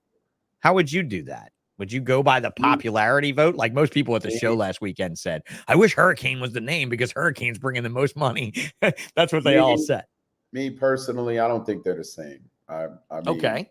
I don't think they're the same. Just because something is similar or looks similar doesn't mean it's the same. All right. But you don't think anything on this list is the same? Like I could tell you right now, I think Hatari and Grim is the same. I don't even know. Like I got animals in that hunt, and I can tell you right now that these two are the fucking same. Anything. Yeah, I don't know anything about those genes, so right. It's really hard for me. But you got to look at a list of how many is on here. Who told me? Will said it was like 221 items. That's a little. Yeah, that's a little crazy. Reaching. Yeah, that's a little reaching. So yeah, it's crazy. So I don't know, man. I think there are things that might be similar. There's a lot of mutations that are similar, but then again, they could be completely different. And I think the only way you're going to know for sure is genetic testing. But at the end of the day, the point that I always try to make is, who cares? Because I'm not trying to just replicate more hurricanes. I'm trying to make hurricane combos, or or if I'm going to be making a new, blitz combo or something, it's going to be badass, and that's all that matters to me. But in a way, don't you have a luxury there? Being where you are, being who you are, don't you have a luxury there? No, it's the way I've been from day one. Like I think one of the advantages that I've had is I don't sweat the dumb shit. Like when Robbie came to work for me, he was like, man, he worked for a few different people, and he was like, you keep things very, very simple. And that's what I like to do. I like to keep shit simple, man. I don't like to complicate things unnecessarily. So, okay, I don't agonize. There are things downstairs, combos downstairs, that I'm not 100% sure what's in there, and I'm okay with that. And some people they'll just stress out about it. They'll be sending everybody pictures. They'll be spending hours trying to figure it out. I just wait until it's old enough. I breed it, and then if I have to correct it, you're an old school test breeder. I get that. Okay, but the 22 years has shown you that you have time. You have time, and that you're as busy as you are. Yeah, I've learned patience. Yeah, you've learned patience. As busy as you are. So let's just reword this in a different way. You are OZZY, circa 2001, and you land your happy ass in 2023. In the middle of the beginning of a recession or a depression or a whatever, where ball pythons abound, and you want to do it, and you want to be you when you grow up. Where do you see it for those people? That's what I mean. I mean that, like, I got a guy that came to a show and bought a blitz animal and called it a hurricane. Let me answer that question. That's a great question. Okay, I'm starting out, I'm brand new, or I'm fairly new, and I'm building my collection. Do I want to land in a bull market, or do I want to land in this situation that we're in now? I want to land in this situation. Well, yeah, I want to land in the mid part of a bear cycle, where I've already seen. Yeah, but we ain't in the mid part of a bear cycle yet. We just coming into a bear cycle now, son. I mean, we just seen these motherfuckers come off Tinley Park high as fuck. I mean, I saw some people come off Tinley Park like, we're going places. Ball pythons are going to Mars, and I saw that. And then I see this show thing now where you have performance waning and people starting to doubt. And now somebody messaged me this morning, Ozzy, and said, here it is. The second video in the series of the ball python market needs you to hold it up. And I'm like, dude, of course, it's important for people that are at the advancements to preach that it's going to be fine and it's going to work. And I mean, it's no different in crypto right now. I listened to a channel today of a guy saying it's going places, man. It's going places. I'll be 100% real. I'll be 100% real with everybody on this podcast. Nobody knows what the fuck is going to happen. You can look at the past and you can say, this is what happened in the past. And usually it repeats itself, but nobody really knows what's going to happen, So I'm not going to sit here and lie to you guys and say, oh, I predict this, this, and this is going to happen. I can tell you what I'm doing to navigate this, and what I've done in the past. I use these downturns as an opportunity to pick up some really, really cool stuff. Because when people start getting really, really discouraged and people start getting really, really desperate, you can get some really, really good deals. So this is a great time to build your collection and make some really smart acquisitions and get some stuff for a lot cheaper than you would have just last year. That's the reality of it. And any healthy market is going to have ups and downs. It's going to have ups and downs. And in every market, there's opportunity.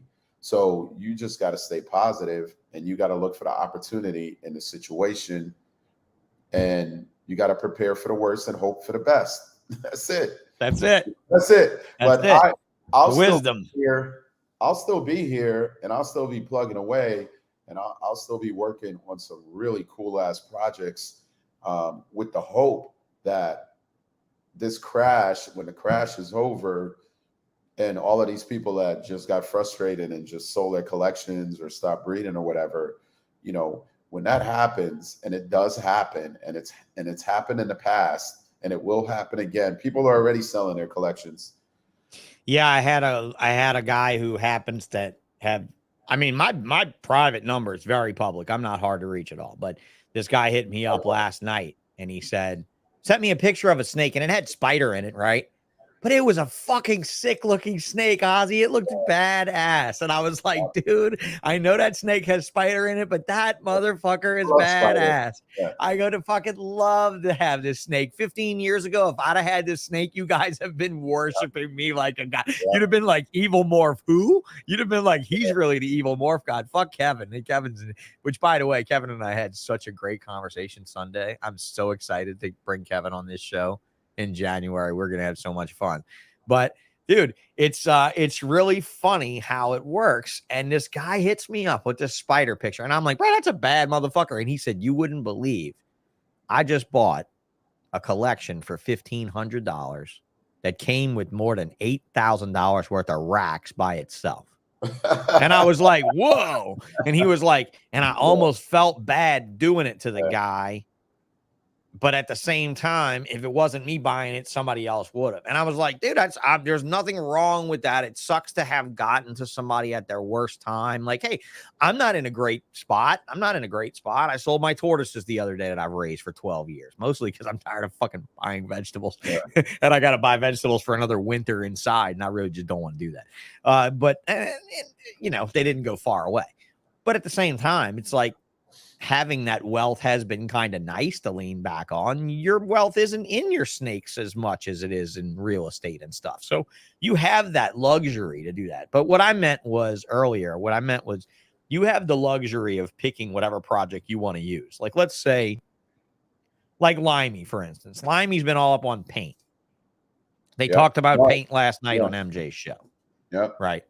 And Brock, I actually mentioned that Charles Gillespie or whatever is the one that started paint, and Sentinel is probably the same exact thing. And that was Ben Siegel. And we all know Ben, and Ben would never have imported a morph-ball that he named your name, even if it was exactly the same. Like, you could have been a yellow belly to produce white snakes. He still would have called it whatever Ben Siegel wanted to call it. Like that he wasn't going to call it what you're going to call it. So there was some confusion there, but let's just say you were to pick a project like paint to be part of your new palette of Orange Dream, Yellow Belly, Pied, whatever, to make the new candy best looking shit that Ozzy wants to pursue. How does a young coming person look at this list without looking at Kabilka and saying, what are you doing? Because whatever you're doing, I want to be in that, because that's what's going to sell. Because like if Kabilka's doing Hurricane and you're out there and you're saying, oh, I believe they're truly different things. And I'm over here doing Blitz, and I'm slaying it with Blitz, and I'm making sick looking Blitz stuff. But it's not Justin's flavor. Where does the young person come in? Do they really chase what they truly love? And that's your advice, to only chase what you love? Because that's my advice still. Yes, that's it. That's my advice. And that's what I did with my Orange Dreams. You know, for years, nobody wanted to touch Orange Dreams. Nobody wanted to buy that shit. And I probably knocked it in the early days. I think I said it was selectively bred in the early days of it, you know? Yeah, and paint. You look at paint like Limey worked paint because he liked paint, and now everybody's beating down his door for paints. You know, I have some paint stuff downstairs too, and I got my paints from Limey. You know, people don't have patience, so pick what you love, what you're passionate about, because that's what you're going to stay consistent and committed to. You know, and it just takes time and patience with these projects, whether it's Blitz, Hurricane, whatever. I'm gonna put you on a spot here. What'd you think of JD? What'd you think of John Daig and what he did with that exact thing? Exactly. Yeah. That exact fucking thing. Picked Axanthic, TSK, and put it on the moon. Exactly. Yeah. Made every one of us want it. Made every one of us angry we didn't get in it. Exactly. Yep. And that wasn't the moment you didn't see him at a show with that monochromatic setup where you weren't like, motherfucker, I wish I'd have thought of that. Yep. Exactly. Perfect example. So, Snakes and Doggies keeps beating up this, but what looks good as an adult, Ozzy? I mean, get off it. The whole market's built on show snakes as small sizes. I mean, the last time I checked, poodles look like shit on a normal day. I mean, they look great in the ring. They look wonderful prancing around with their head up with their little tufts all perfect. But when you see a poodle on a normal day, it's a mangy motherfucker. You know? No, I have some badass adults, and that's been my focus from day one is to create animals that look good their entire life. So I have some crazy adults downstairs that are still bright and just as clean as they were when they were babies. So that's been a focus of mine. That's been a goal of mine, and that's what I'm constantly working towards. Yeah. So I got to tell everybody that when this man approached me for a puzzle ball back in the day, I was truly honored to do that deal. I was extremely honored to do that deal. It was a very weak deal in my favor, too, in the hindsight of it. You know, all that shit he gave me for that puzzle went down in value real fast, and that puzzle sure as fuck stayed up. Man, I tell you what, but all you guys could do is nod to the puzzle as being a great gene that was marketed well, that's price structure was held in a time when price structures were diminished. Yeah, that female that I got from you, she's still downstairs, and I think that's the original Weirdo. I think that's where that whole Weirdo thing. That's ground zero Weirdo. Now, there's something else that appears to be cryptic floating around in my puzzle stuff too. I don't know where that came from. That may have come from something else. Did you get anything out of the Rennick collection of it, or anything from Will in Canada? Or Desert Ghost? You mixed Desert Ghost in it. It came in your Desert Ghost stuff. That's where it came in. You brought it in. With Desert Ghost stuff. I've had it in my puzzles before the Desert Really? Ghost. Yeah. Okay. So well, maybe I am working on the Desert Ghost project too, and I do have a cryptic puzzle that's 100% had Desert Ghost. And I say cryptic cautiously because it appears to be cryptic. It has that big wide eye stripes, and I see other people with it too. And I also see, I see people with some. I got it from Ben's stuff. Well. You got it with Ben. I got it from Ben's stuff with puzzle stuff from Ben's collection. After he passed. I didn't know that. Yeah, that is where I got cryptic from, and it just surfaced this year for me. So but the Weirdo gene. The only thing I can tell you is that I bred a lesser Hatari animal, that Grim Hatari gene thing. I bred a lesser of that to a puzzle animal, and one of the original female puzzles, and I did get what I thought was Daddy Platty stuff, or something that was even lighter than Daddy Platty stuff ever was. So I would implore you maybe to test breed lesser into it. I don't know if that's even in your wheelhouse anymore. No, I have lesser puzzle stuff. Yeah, but with Weirdo in it. That's what I mean. Test it against the Weirdo and see if it pops out anything. I have lesser puzzle stuff with Weirdo and Orange Dream. Is it super light colored or anything, or does it look like Daddy Platty stuff? I'll send you some pics. I don't think they look like Daddy Platties. I was never too familiar with that Daddy Platty thing, and I never just looks like a hypo lesser kind of. Yeah, they look like hypos. They do look like hypos. And I made a Weirdo puzzle, just no pastel, no Orange Dream this season. Unfortunately, she died. she was doing great pounding food, and then one day we just found her dead for some reason. I don't know what happened, but she looked like a hypo puzzle. And Willie, the guy who started the Confusion project, I had traded him an Orange Dream puzzle. It turned out to be a super Orange Dream Weirdo puzzle, and he was breeding stuff, and he was producing. At first he was telling me he was producing hypo puzzles for my animal, but they weren't hypo. They were weirdos. They were weirdos. It's definitely a hypo. It's definitely a hypo aspect to it. So, and I first noticed it I was just producing pastel Orange Dream head puzzles that were crazy. They had like this shatter pattern, and I did videos. I think I have a YouTube video that's up where I was showing them, and they were clearly not just regular Orange Dream pastels. Something else was going on, and I just started calling them weird, and then weirdo, and that's where that came from. But it all originated from your female. All right, there we go. So here she is up on the screen, Orange Dream Weirdo puzzle, looking hot. Yeah, showing that strange. And look at that face, like that looks cryptic, right? Yeah, I would say with that extra wide stripe without having like clown or something. Yeah. I mean, because that's a very erased face for a puzzle, even because a puzzle usually has a very strong head stamp, even though the eye stripes are diminished. You know. Yeah, most of them don't have that wide eye stripe that takes up the entire side. And you know, that was what ultimately gave me so much faith in the project was McCurley looking at the head of that snake and saying, "What do you know about a corn snake's head?" And I was like, "That you can't fucking change it very easily. And when you do, you can do great things with it." And he was like, "What's different about this?" Yeah. And I was like, "The fact that you and Barchak and y'all don't want it."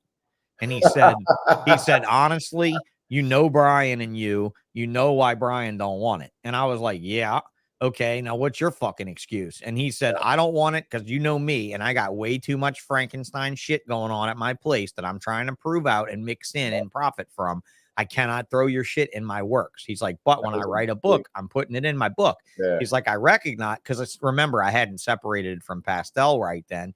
It was still all tied into pastel. It had never come out of pastel. In this case, this animal's not pastel, right? Yep. This animal's not a pastel. So, like, to see now, dude, I mean, what did you think? Did you see John Dyer's production, that vanilla thing today? Yeah. Did you happen to see it? Red. Yep. The het red axanthic vanilla. That's the granddaughter of the super vanilla puzzle I sold him. Was that not a badass looking snake or what? Is that who bought that snake? Like, dude, I love that snake. Like, that snake was amazing, right? The super vanilla puzzle was amazing. That was hands down one of my favorite snakes. Well, it's what I told John was whoever got that was going to be, I mean, I hate to say it to Will up in Canada. Will bought some great stuff and he's got a great collection, but John Dyer is going to smoke y'all's asses with those things. I'm telling you. With that vanilla project, he's going to tell you guys what time it is for puzzles with that vanilla shit. Oh, I have Orange Dream vanilla puzzles. Yeah, but not but you need to get to that super Orange Dream, super vanilla, dude. You get that super Orange Dream, super vanilla puzzle. Oh my god! And you see what that het red axanthic did because he's got an Orange Dream in that. It's an Orange Dream vanilla het red axanthic, and yeah, it's the granddaughter of the regular super vanilla puzzle that I sold. That thing was fucking so orange and so beautiful, and you can really see that orange coming out in that snake from John. You guys go check him out. John Dyer. I'm not sure exactly what. I'm gonna go look and see if I can find him real quick. See if I can find that. See if I can find that. Balthazar. Yeah, Balthazar or whatever. Yeah, exotics. Yeah, that's his personal page. I'm gonna look it up. Balthazar. So hard finding people in this whole world of reptile stuff, man. Yeah, he's on IG. On it, right? IG too. But I tell you what, man, the puzzle gene, I think, is the hottest gene out there right now. I think it's the next clown. Everybody has clown. Yeah, I think you're right about that. I do. I mean, I think it's definitely got some chances. I mean, there's some people like Jennifer Hale out there from the Whole Back Rack podcast that does her very best thing Lee Hingle's a good source on this. He said, Sean, you had cryptic in your collection. I think back to the hypo puzzles you made and how different they were. Yeah, you're right. I did have those busy ones. You're totally right, bro. I had the super soft hypo puzzles. Then I had those busy ones that I couldn't fucking sell. And that's exactly why. You're right, Lee. Thank you. Lee's going to come up on a episode soon. As soon as I can break off a piece and buy myself another microphone. You know that? I'm going to have Lee come sit here in the studio with me. And because he's only like an hour away from me. So there's no reason that Lee should be doing this not in studio in person, because Lee is one of my oldest and dearest. And thanks a lot, Lee, for doing that. So yeah, this is definitely, it's Balthazar. I know I'm spelling it totally wrong when I go looking for it. Somebody will link me. Everybody's like, what the fuck, dude? You can't find it on the thing. But yeah, so look at puzzle. Where are we? There's 90 visual puzzles. We went from having none to having lots of visual puzzles up for sale. And honestly, dude, let's see. I left this morph. Now, granted, that's a terrible photo. How did you $1,200.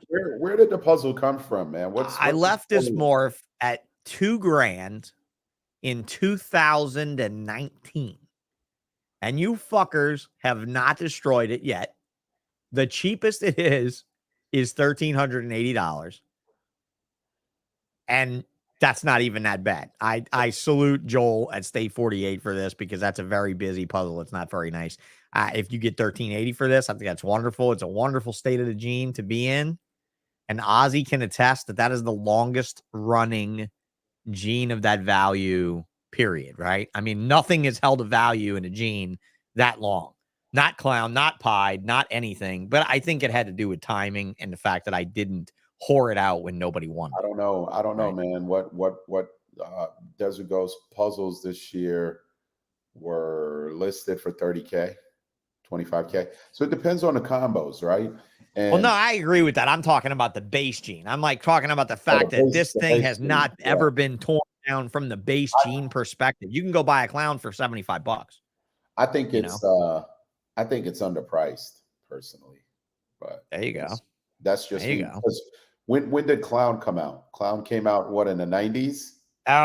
Clown would have been officially released for sale not until probably like 2001 or so, because there was really not that many people working it. Will said puzzle adults look great, whole colors, better than most, even the pastel puzzles. And I do agree that, dude, and they get fucking huge. My original pastel and super pastel puzzle females were like 5,000 grams, and they had great color. Snakes and doggies, that's one for you. So, snakes and doggies is such a trash ball, saying I got at least 7 normals that look better than a puzzle. No offense. Well, then guess what, dude? You are making the dollars. Hopefully you're buying lots of snakes and buying lots of doggy food for your fucking doggies. But, really the puzzle is definitely where it's at for the future. If you think clown is still it, then you're way off base. I mean, it just hasn't been done enough with. Yeah, but, clowns. So you asked me where a puzzle came from. So I have a YouTube video out on the Exotics by Nature channel that's just a recording that's 17 minutes long of me saying the exact history of the gene. MorphMarket used that video to make the Morphpedia page, which was pretty spot on. So if you guys really want to listen to the whole gamut, you can go for it. But I'll sum it up real quick for he said he sent the super vanilla or whatever as a thing on Instagram, but I'll sum it up for you real quick while I'm doing this. The morph originally came in just in a clutch, man. I mean, we bred this is the original super vanilla. Here you go. That's the original super vanilla now. So he's definitely a badass. He was definitely a killer breeder. He was a shiner when he was like 300 or 400 grams. He was gorgeous. Thanks a lot, Antoine, for sending that. Send me the picture of that other one, so I don't have to go find John's page again. Send me the photo of that. The baby picture of that snake just like blew my mind. It was the orange and stuff. It was so man, the possibility. So yeah. We bought the super pastel from Graziani, and we picked out the very best one he had. And he said, dude, this thing is fucking vicious. I don't know why it's mean like this. He's like, but it's the finest one that I've ever made. And he said, and if you want it, how much is a super pastel going for? And I was like, I can buy one from Stan Ruppel that doesn't look all that great. Remember Stan That's Ruppel? the name. Stonewashed. Remember Stonewashed, the name he Yeah. gave to the ugly fucking super pastels he made when they were ugly as shit? He called them Stonewashed. I said, I could buy a Stonewashed for $8 grand. He said, if you can buy a Stonewashed for 8, I want 13 for mine. And I'm like, fuck, bro. 5 grand more. And Greg is like, dude, that Stonewashed is garbage. Mine is golden and it's 13 grand. So I actually had a friend of mine that was buying it because he was in the project with me on ball pythons, and he was buying a morph and I was buying a morph, and he sent me after a super pastel. So I told him, I was like, bro, this is a 1. And he was like, is it really the 1? And I was like, it's the fucking 1. I'm telling you. I bought that, and he bought that, and he also bought the clown from Barchak. And I told him the same thing about the clown. I was like, this is the 1. And Barchak made us pay like 4 grand extra for that clown too, but it was the finest fucking clown ever. Right. Well, I get the super pastel in. It's mean as fuck. We had 300 female adult normals, Ozzy. My friend and I were just going to put it on normals. We bought an ultrasound machine. I'd go out to his place, ultrasound his females. He would breed stuff. I'd go to my place, ultrasound my females. We'd breed stuff. And then he'd bring me all the eggs, and we'd hatch all the eggs in our incubator. And it was one big thing, right? Well, so, dude, we're hatching out super pastels left and right. And this customer drives over to our place from like an hour and a half away from Luling, Louisiana. He comes over. His name's Mike Faircloth. Mike comes over and he says, man, it is my dream, Sean, to produce a bumblebee. Have you seen that? And I was like, oh, yeah, bro, I've held them. They're amazing. How much are they getting for those? I was like, Kevin's getting $25,000 a piece for a bumblebee. Okay. Days. Yeah. And he was like, man, so this was like 2000, maybe 4, 5, something like that, right? 3, 4, 5. And he said, man, I really want to produce a bumblebee. I really want 2005. I paid Graziani 25 grand for a bumblebee. So that was the year.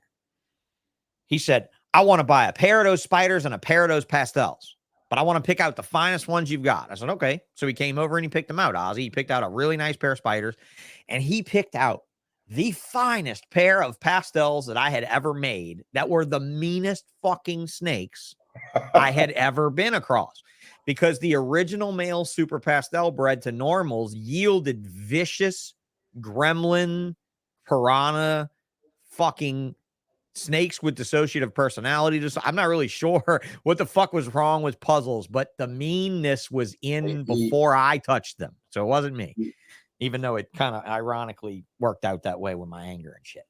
But he buys a pair of pastels and a pair of spiders, and he tells me this: when they're big enough to breed, I'm just going to do this. Male spider to female pastel, just to ensure himself 2 clutches of potential bumblebee stuff, because all the guy ever wanted to do was make a bumblebee. Now, keep in mind, Ozzy, he has never bred snakes before a day in his life. Not once. He never produced shit. He bred a pair of ball pythons. He calls me up and he says, man, I don't know what to do. And I said, what? He said, well, the male pastel bred the female spider, but the male spider will not breed the female pastel. And I said, Mike, super pastels are still worth 5 grand, and you got some of the finest one I've ever seen.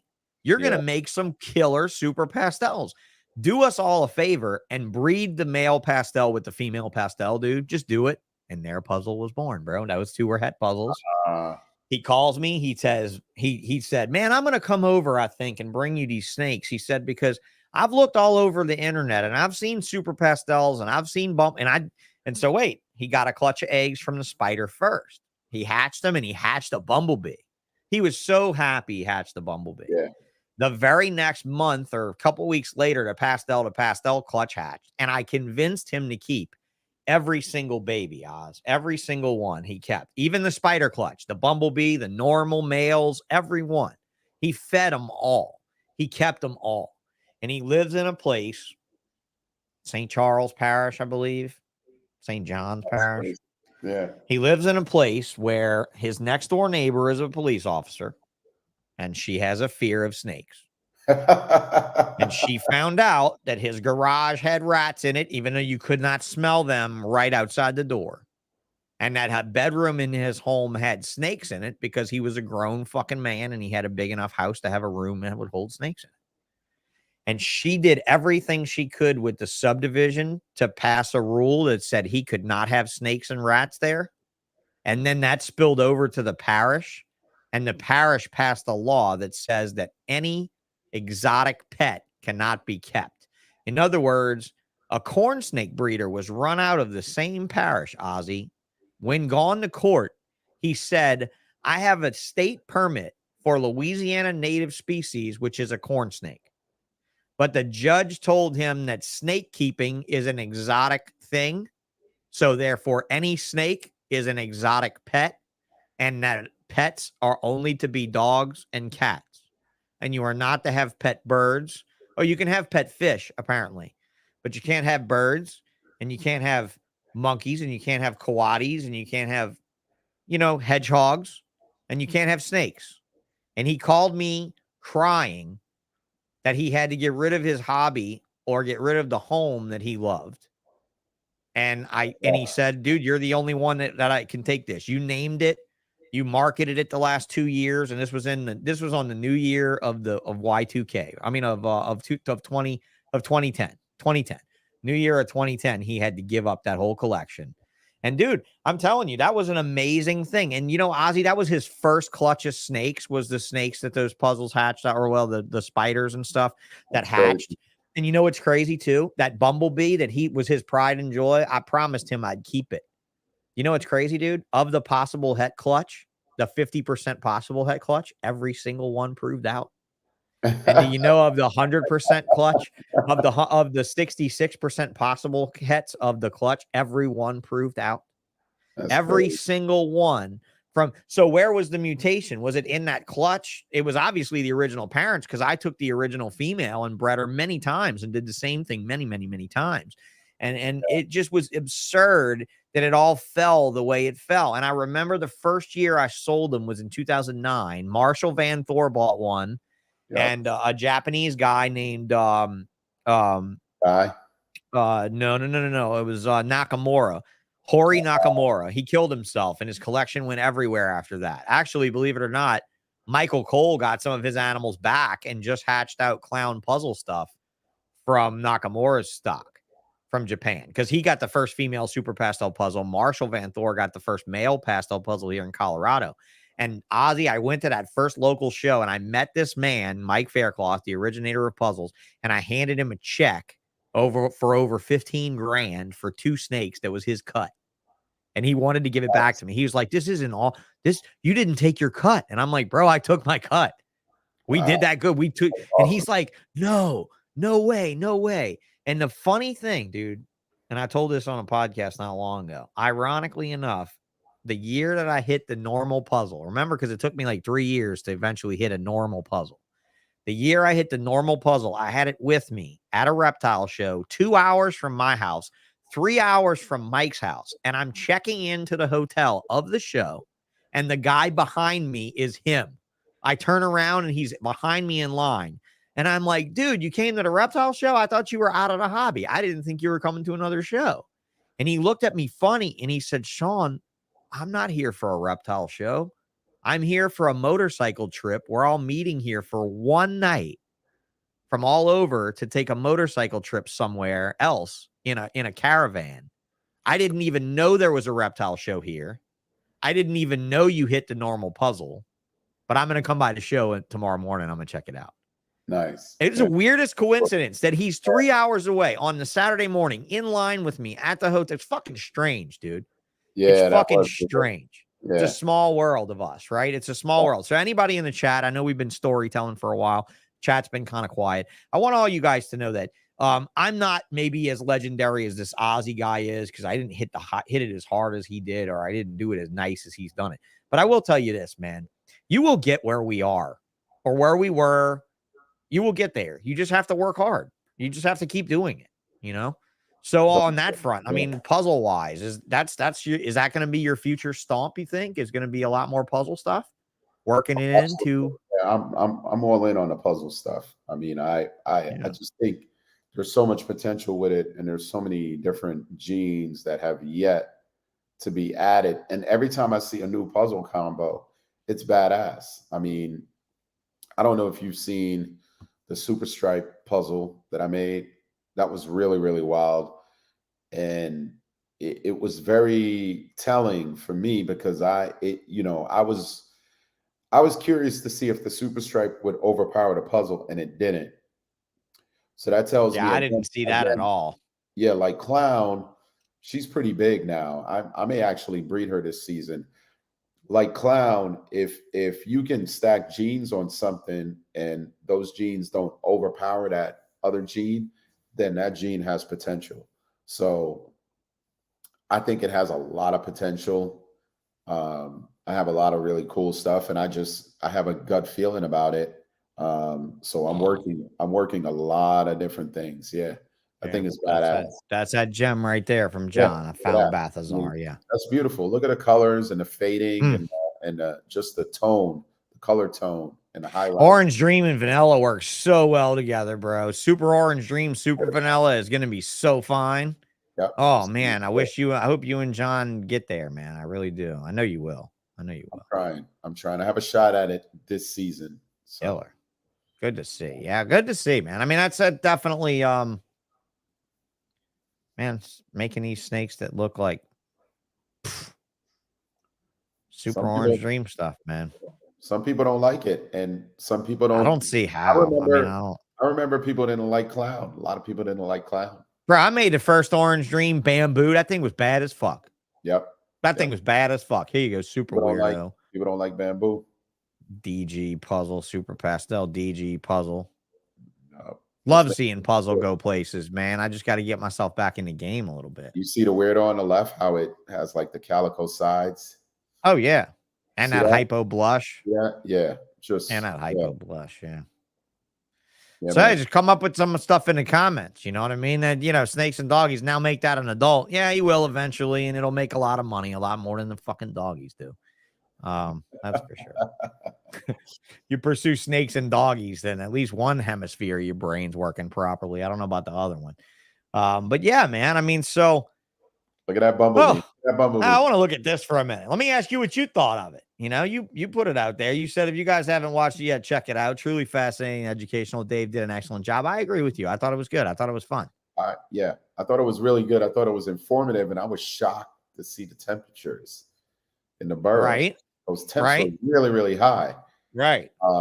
Yeah, now it explains nerd, doesn't it? And then, you're like, God damn, Kevin. Now I know why you in the incubator, 91 degrees, motherfucker. You know, you're like, hey, you know, Kevin's over there cooking shit, trying to make shit fancy, being like, oh, I know how to do it. I know how to do it. I'm gonna do it like the colubrid guys. Whoop, make some cool looking snakes. You know? Yeah, but it was a great documentary, and it's crazy how most of the mutations originated in one small area of Africa. Yeah, that's pretty crazy. You see that? Yeah, it's pretty bizarre. But wait, can it continue? I mean, can it continue?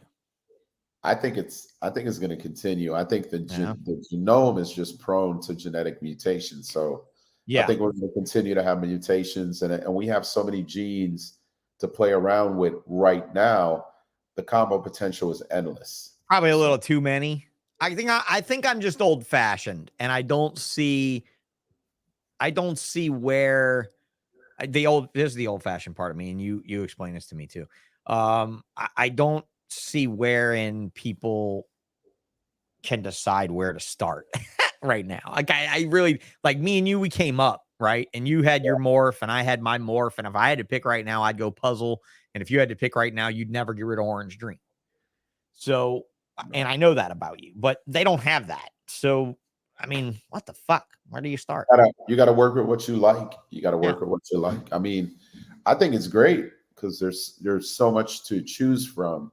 And I know for somebody new, it might be very confusing, but at the same time too, man, it's so easy to get into this today and create a new morph and be the first one to make a certain combo, because there's so many different directions to go. And, no one breeder can do it all. Not even. Yes, indeed.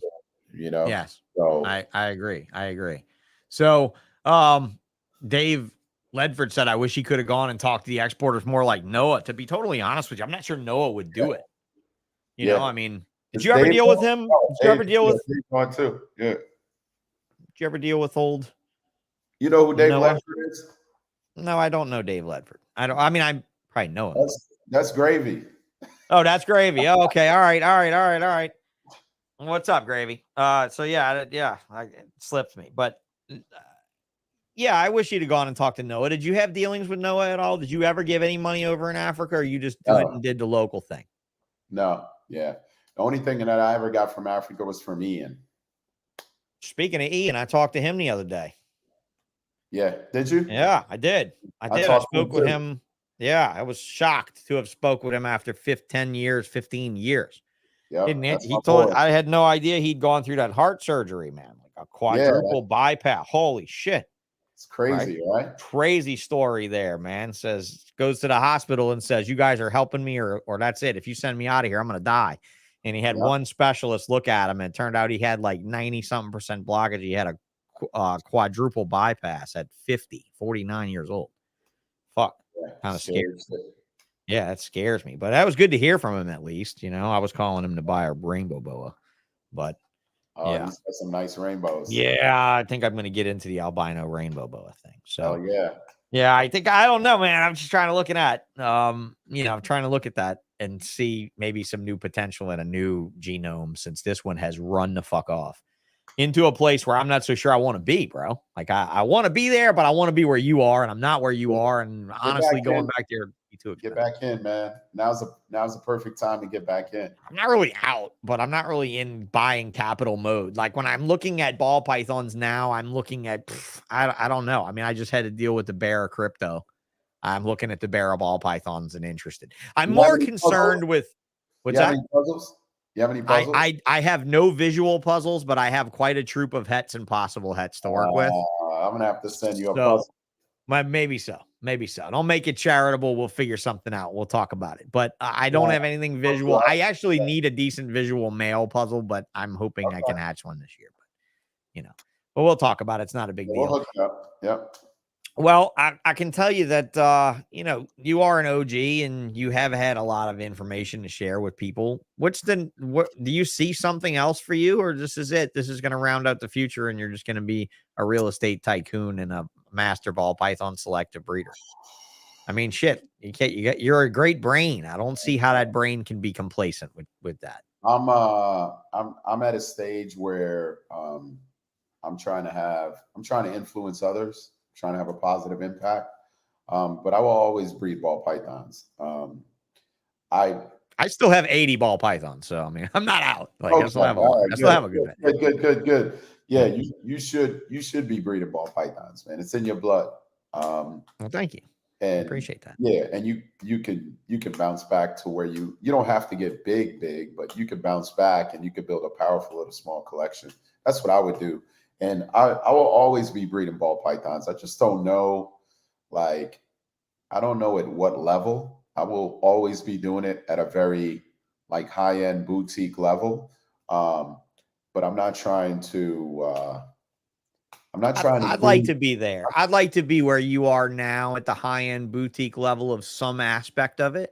Yeah, but I don't still have too much shit, bro. I still have too many things, man. Like I said, I'm talking to Ian about a albino personally rainbow. I mean, you can't help me. It's in your blood. So I don't want to. So the past 20 years, I've sacrificed a lot to get to where I'm at. Like, and I sacrificed my personal life. I sacrificed a lot just to focus on the collection 24/7. Even though my collection is small, I did most of it myself. And I'm at a point where I don't want to do snakes 24/7 anymore. That's probably why I don't go to shows. I still love the snakes, but I don't want to get burned out from it. And I don't want to do it and just snakes 24/7 for the rest of my life. So I'm definitely getting into other things, and definitely enjoy educating, encouraging, and inspiring other people. That just comes naturally. It's something that I enjoy doing.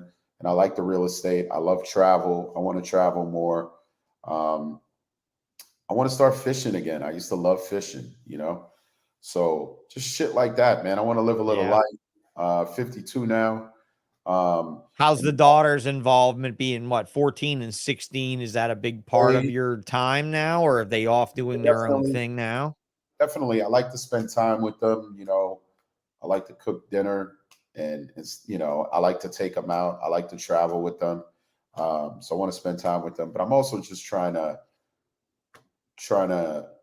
you know, take care of myself too. And, you know, I've been working out and just running and just, you know, things that I've neglected in the past. So it's a balancing act, man. And Sure.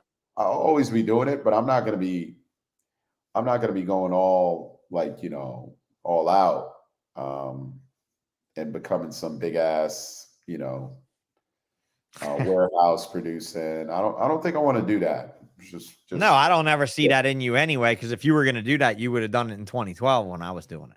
You wouldn't have done. You wouldn't have done what you did.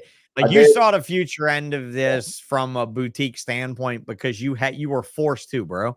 You had a morph that forced you to refine your collection. If any morph coming up, and I dare anybody in my chat to tell me any other morph that we go on to other than Orange Dream that would drive you to make your collection look better and better and better and better. Dude, Orange Dream is probably it. Everything else landed in your lap, right? You weren't doing anything to a pin. You weren't doing much to a spider. A Mojave was a Mojave. A lesser was a lesser. A puzzle was even a puzzle. But an Orange Dream could be refined into something that was so fucking special that you could pick it out from a normal when the guy he bought the Orange Dream from sold it to him as more or less a glorified dinker normal. Yeah, it was in right? it was in shed when Ian gave me that snake. Yeah, and that, you and that pulled was it. You pulled it, or Ian pulled it. That was Ian a free pulled it? snake. Ian pulled that snake from his specials bag and just gave it to me as a free. And guys, look, specials were wholesaled at like $20 instead of $5. Okay, to us from Africa, and a special would be a gold stripe. So a ball python with a solid gold stripe down its back. That's a special. A ringer would be a special. You wouldn't even get a yellow belly as a special. A yellow belly would be a yellow belly. Like yellow belly would cost you $1,000, you know, by itself. But this was a fucking special normal that some, you know, person in Ghana loading a bag basically was like, oh, this doesn't look like a normal.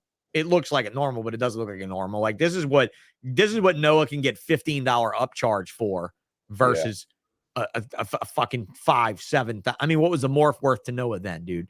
Like if a champagne had popped up, what was that? 25, 30,000. You know, I asked Ralph Davis once, you know, how he got into the buying game with people and how he bought so many morphs. And Ralph told me, oh, all I did was call Noah and tell him whatever Tracy would pay, I'll just pay double.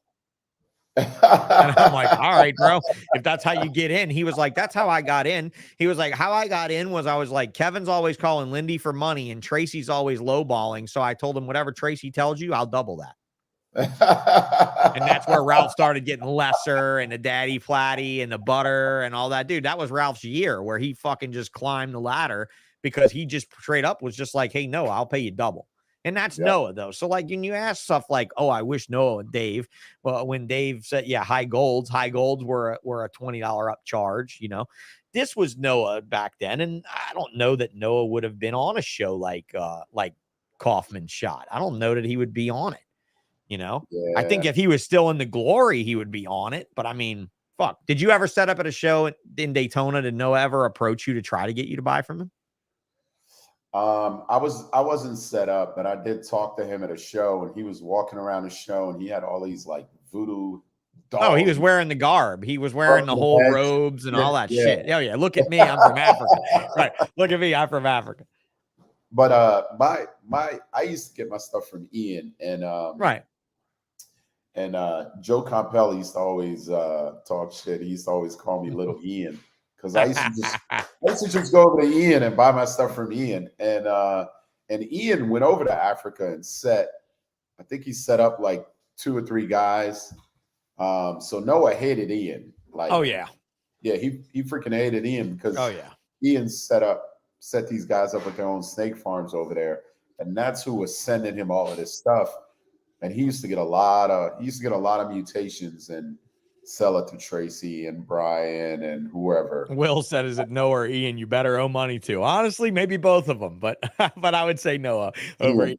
Ian's a pretty good guy. Ian's a good American businessman. There's nothing wrong with Ian Niadowski at all, other than the fact that he's just not in the limelight. But he said he would do this podcast, bro. He said he would come on. What? Nah. He said he would do it. No. He said he would do it.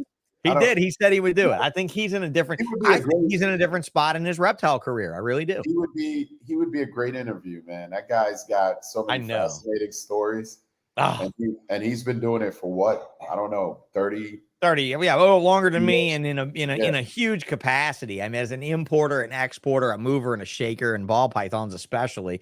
I mean, rainbow boas. He put them now on the map with some of the morphs, bringing them in, and he used to work for Tom Crutchfield. He worked for Tom back in the day. Yeah, I have priceless with him and Adam Smith's name on the letterhead. Ian Niedowski back in the day. He worked for Tom Crutchfield.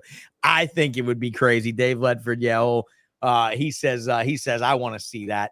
I totally think that would be a killer interview. I think he would be great. Yeah, that would be awesome.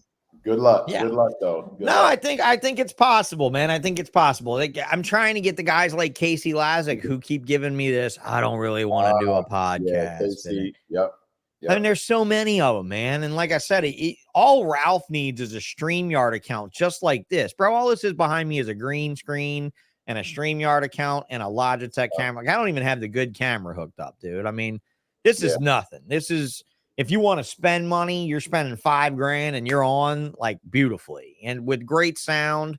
And to think of the people that he would reach now, he agreed to do it with me. Yeah, reach out to Ralph, man. Get Ralph on. He agreed to do it with me. He did. He did agree to do it. A couple of weeks ago, we talked about it, and he agreed to come and do it. We just haven't nailed down a date. Now, Kevin and Graziani, I talked to Graziani Friday. Talked to old One Arm Willie Friday.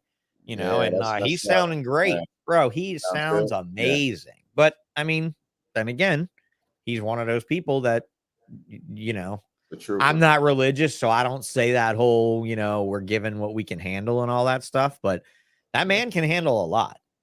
So at the same time, everybody says get Limey on. I mean, I'd love to have Limey on. Limey won't do it. I can tell you right now that if Limey and was going to do any podcast, it should be this one right here, because that man and I are tied together. We will be forever.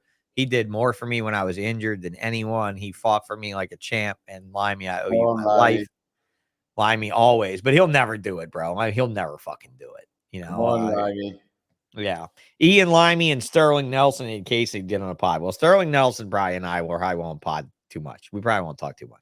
I'll probably be talking a lot of shit to Sterling, but that's all right. He came on the scene during Bananas and the crash of Bananas, and he did some less than respectful things negotiating wise. But that's all what it is, Hey, a lot of people would say it's business. It is what it is, People have said that same thing about me, Ozzy. They've gone over to one.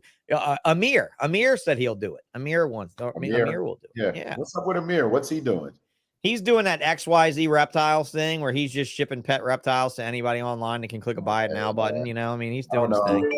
I don't know when the last time I've seen Amir, but yeah, that's it. I mean, I figured that he's not a bad chatter about the early days of balls and when he used to run with Mario and get all what did Amir brought in the yellow belly? He brought in I mean, shit, I would have bought, if I would have trusted his ass back in the day when he was very not trustworthy in the early days, I would have bought non-proven hypos from him, Ozzy. You know what I would have hatched? Fucking white snakes. They were fires, bro. Fires. Yeah. I would have hatched white snakes when white snakes were worth $500,000. Yeah. I would have had dude. I turned down a lesser and a phantom 2 weeks before they made the blue-eyed leucistic. I turned that shit down. Me too. Ian used to bring in yellow bellies and black pastels, and he used to sell them for $250. $250. You turn them all down. Before the supers. Yeah. And I was like, before we knew ivory. Pete Call paid $125,000 for a female ivory from the wild.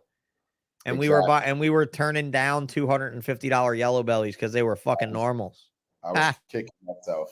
Yeah. Yeah. Will says XYZ is bigger than Wilbanks. Wilbanks is a producing house. XYZ produces, but not the full inventory. So I wouldn't really go after that. I mean, it's all good though. Can always talk about that with Amir one day. That's Amir's new business, XYZ. Oh, I had no clue. XYZReptiles.com, I believe. It's more like an online pet shop type thing where he sells leopard geckos and tortoises and everything. Like, it's not really a ball python only op, But it's a good business model. If you like that business model, it's a good business model. So, I mean, I've seen quite a few people do it now, but whatever. As long as you're shipping out good stuff and you're not ripping people off and you're not sending them out snakes and shit they didn't order, and you're fine with me, I don't really care. You know, how do you feel about buying and reselling? Let's ask that cold question, because my last Friday guest was Bob Vu, and you know, a lot of Bob's start was buying and reselling responsibly. I mean, when I started out, I would say the first 2 years, I was doing a lot of buying and reselling. And what I would do is I would go, I figured out, I was trying to build my collection, and I figured out instead of going buying 1 or 2 snakes, if I go buy 5, like get a better deal. I always tell people about the snake keeper. They were selling pastels for $2,000. He had 5 females. I asked them how much for all 5. 7,500. I bought 5 for 7,500. I kept them for a couple. Gotta love Dan. Yeah, I kept them for a couple of months, fed them, and then I picked the 2 that I liked the most, and then I sold the other 3 for 2,500 each, and got my paid for the 2 for free. Hey, hate me if you want, but that's how I built my collection in the beginning, and I was. See, I like that. I like hearing that. I do. I was both a reseller and a strong against reselling for a while there, but Ian was so back then. Ian was so swamped. He was so busy. I would go over there and just buy a ton of shit, and he would sell me female hypos for 1,500, and I would get them home, keep them for a couple of weeks, make sure they're eating. I put them on king snake for 2,500, and they would sell literally within 2 hours. You could have made a living, baby Ian. You could have made a living just going over there and feeding on his crust. That's the shit. Because you were close to. How far were you from him? I was doing him a favor. I mean, I was like an hour away from him. Fuck you. You were an hour away from the Mecca. You were an hour away from American Noah, dude. He had so much cool shit. He had so much cooler shit than Barchak and Nerd. So much cooler shit. Yeah. And he was just hard to get a hold of. Never. I had access. I had access.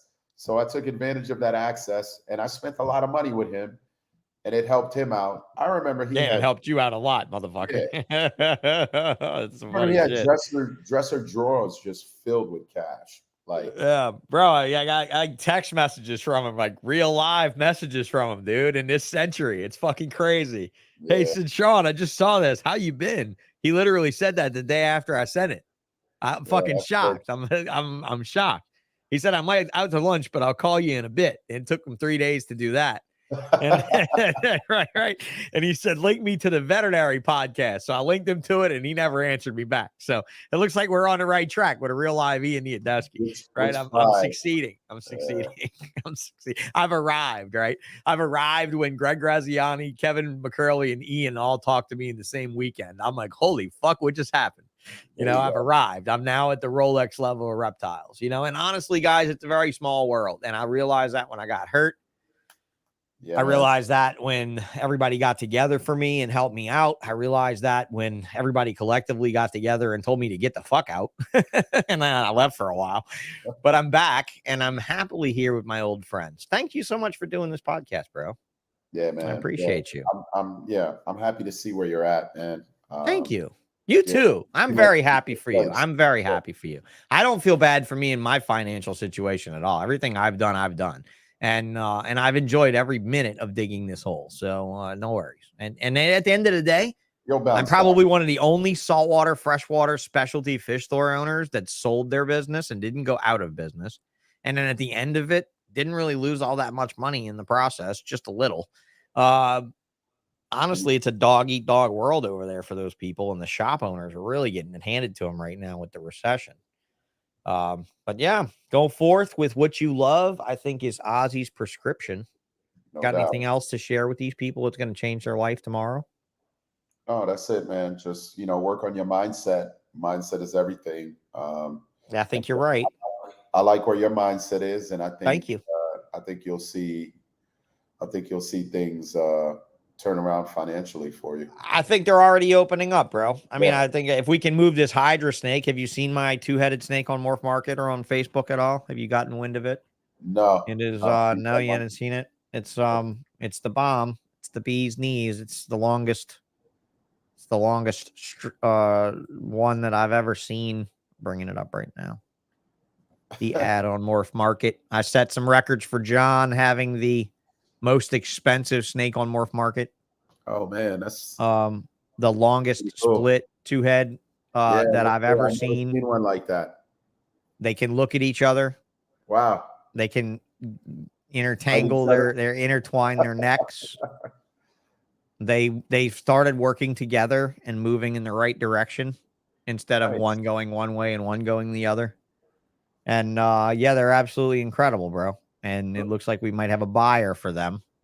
That's pretty cool. And they eat at the same time. That's They nuts. both have to feed. They have two independent stomachs. If they both don't feed, one of them will get thin and lethargic and die. That's So they crazy. both have to eat. Yep. So far, so good. We haven't ultrasounded just because they're too small. There's a little rent right here in the rib cage where a part of the lung gets like shown when it breathes, but it's not really a problem.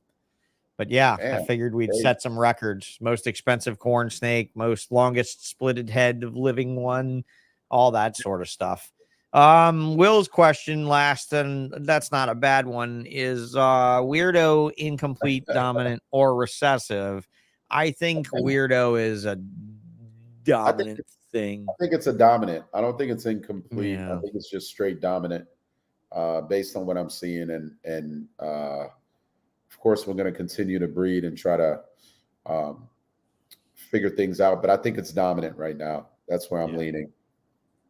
Lady Tiss is giving you some advice. You need some rest. Nicole, Nicole knows I'm sick. So yeah. no And we're gonna let you roll out, dude. Thank you so much for doing this. And we'll end this one. Yep. Yeah, can you hang on for me just a minute backstage for a second while I kind of close this out? Hold on for me just a minute. All right, guys. Well, if that's it for Ozzy, there we go. I think we covered some good ground. I hope that we brought you an interview that was a little bit different than most of the Ozzy interviews have been. If not, we'll have to try again. So thanks a lot, bro, for coming out. I appreciate you very much. Yeah, thanks for having me, man. Yeah, and like I said, no harm, no foul over that last missed episode because I needed to miss it too. So it worked out great for both of us, and that's fine. But thanks again, brother. Great show. Hopefully getting some good numbers. We had a lot of people in here listening. I really appreciate you bringing the heat and bringing your great wisdom to the table. All right, Ozzy. All right, brother. All right. Have a good night. Hang tight for me a minute. All right.